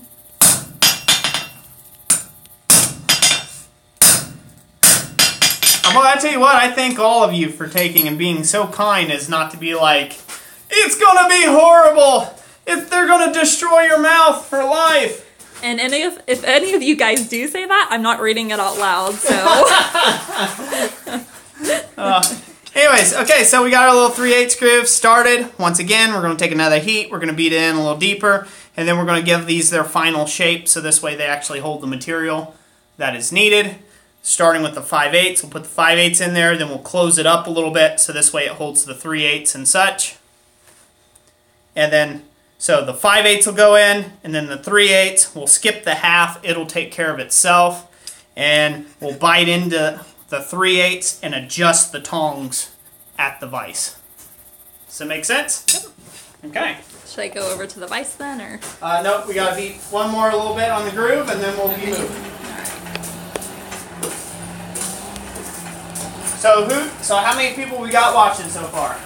We are up to, well, we're at 55. We're at 55. Awesome, guys. Thank you so much for joining us. Yeah. And everybody for staying around. You guys are awesome. Yep. Awesome. Above 2 hours now, so. Above 2 hours. All right. I'll try to hurry this up here. It's always more difficult when you're demonstrating and explaining to take and do this than me just rapidly moving. Jessica wouldn't be able to get everything in the thing. I'm trying to get you guys a real good understanding. Am I explaining everything really well out there? Robert says 2 hours well spent. Good, good, good, good. Mark says don't forget about the power hammer. I will not forget about the power hammer. For all you guys, since you've been sticking around, you are going to get the sneak peek. You got the sneak peek. The sneaky peek. You know what? People are going to like come in on this later on. They're going to like skip through the video, and all they're going to hear is sneaky peeky. Yeah. They're like, what is this? In the video. Wait a minute. What? Sneaky peeky? You know how people like to skip ahead. Yeah.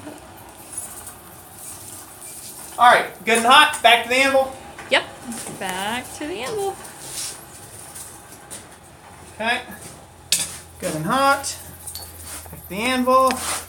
Gonna get this set up. Get it set up the way we want it.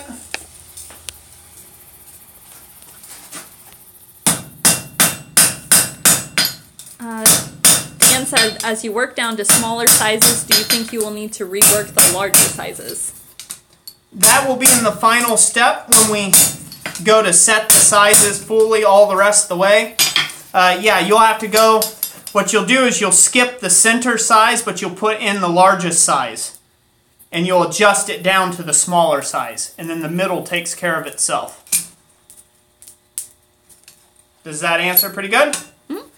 Okay, so here we go. We definitely got the classic wolf jaw.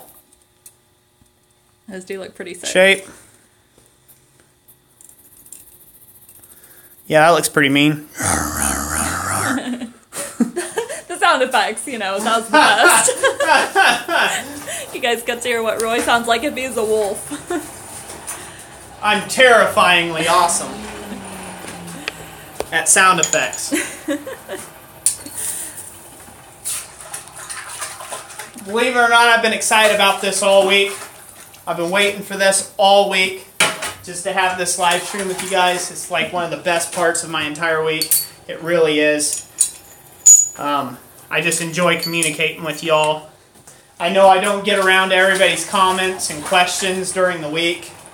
And if you guys got a lot of questions or something, or things that you really need answers to, please join me in on the live streams and ask them there. and just keep asking them a couple times, so this way, you know, put hashtag Roy or something if you're trying to get my attention specifically, or hashtag Jess, and I will try to take and answer your question as quickly as we can.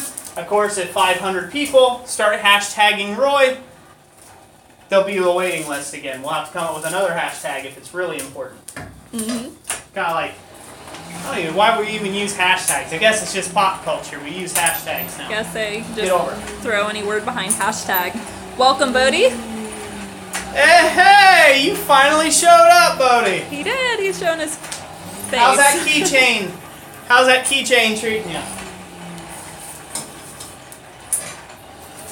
Question about the glove. Why do you just wear one? The reason why I only wear one is to insulate. So this is less about heat and sparks and things, although it does protect pretty good against that from scale blowing off. The main reason why I wear the leather glove on my left hand is when you're hammering on a piece and you're not using tong clips, there is a transfer of kinetic energy through the tongs. And wearing a leather glove seems to just pad the hand a little bit more and absorb some of that energy. I have very bad carpal tunnel in my wrists from 1, my previous HVAC career, and 2, swinging too big of a hammer and swinging it the wrong way, holding it too close to the head, and I won't get in the rant. I won't get in the rant. Never ends. Okay, anyways. Rant free. Yeah. Gotta chant it, guys. Just for the next moment or so.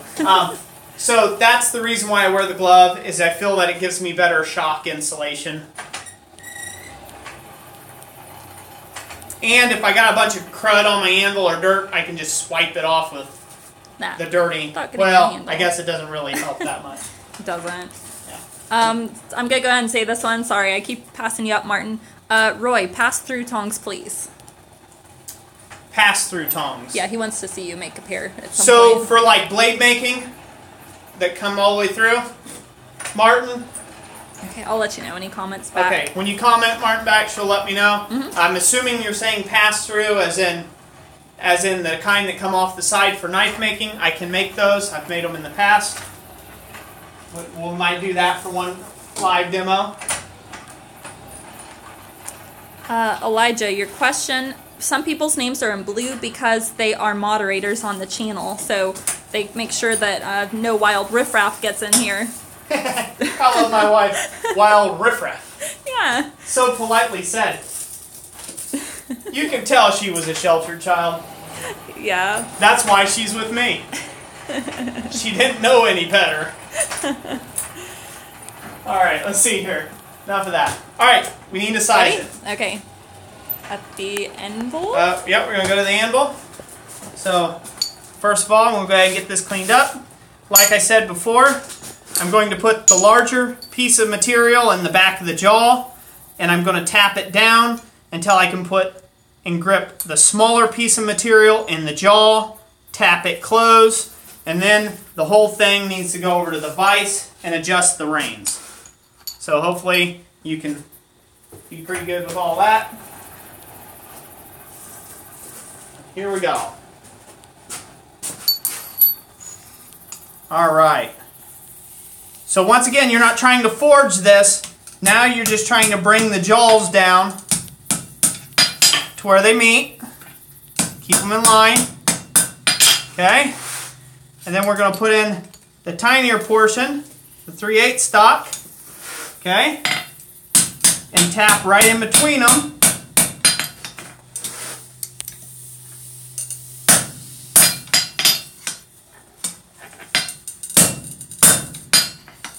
Hopefully this will get this all lined up, and yeah, I tell you what, that's as ugly as sin on a Sunday. Is Sunday worse than the other days? Not really. I'm going to go to the vise here. I think you want to come over, Jess. Can you see this? Oh yes, sorry, slow response people.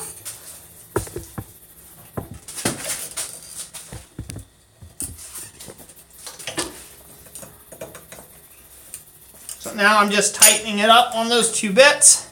And like I said, the 1/2 inch should take care of itself. I've got my reins pretty much adjusted where I want them. if they need to go one way or the other, you can shove it now is the time. But there you go. Now it's holding both those pieces in there fairly adequately. And remember, all these dimensions shrink as they cool. So, there we have it. So, go ahead and tighten up our rivet joint a little bit.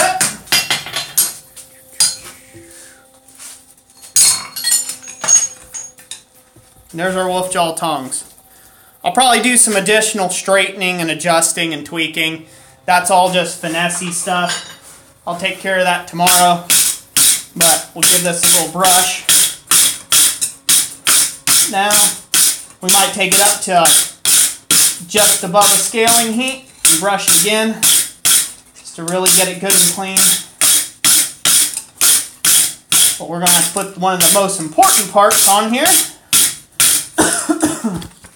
which is the touch mark. This certifies somebody almost educated did this. Almost. And it's nice to do this good and hot while it's still hot. It just leaves the impression a lot better.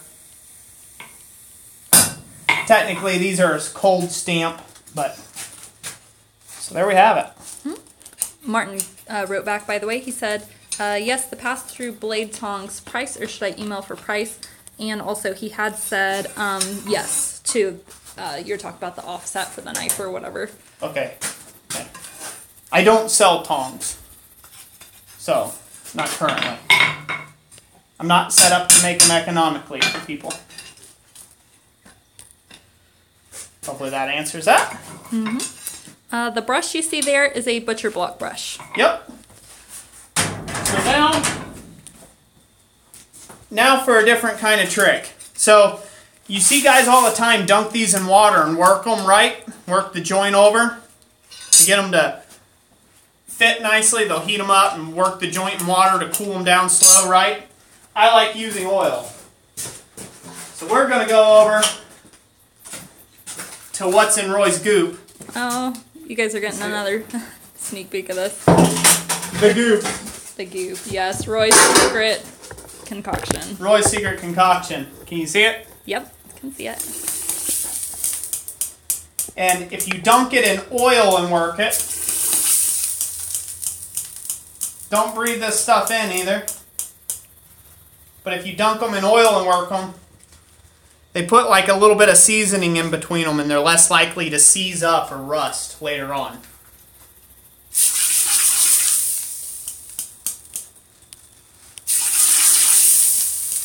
It has to be cool enough though.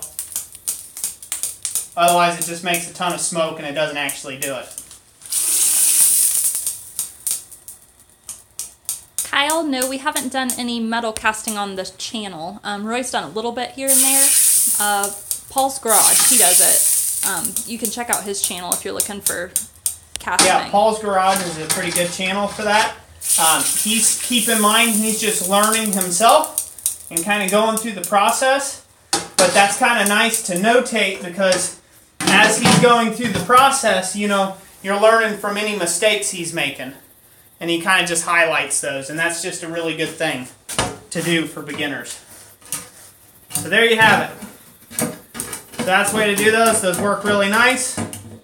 Hopefully they hold the material. See if they hold the 1/2 inch square. So there you go. They hold the 1/2 inch square. They took care of themselves. I'll have to get another pair of tongs so they're still hot. Almost grabbed it. The pins. I almost did. You guys about to see me scream like a little girl.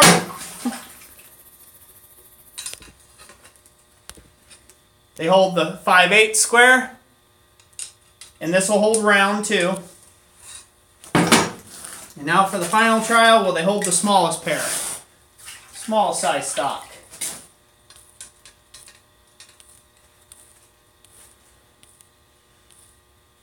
Alright. There we go.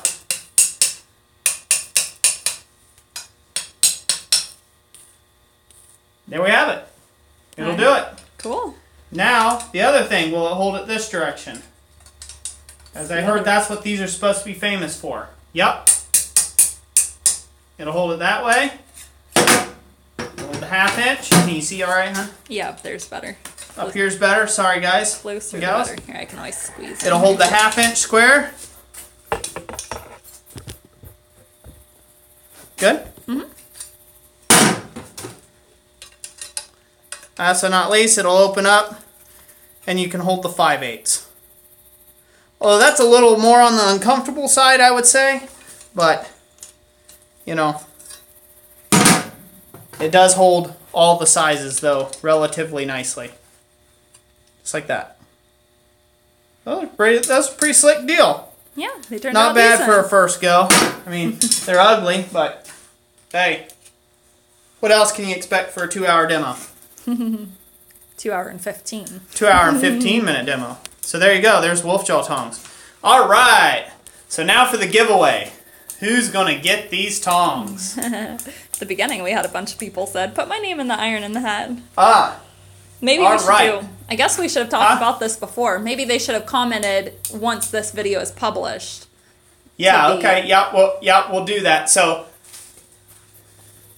okay, how should we do this? So they have to come back once this video is finalized and just leave a comment like, want to win, or, you know, just any sort of comment.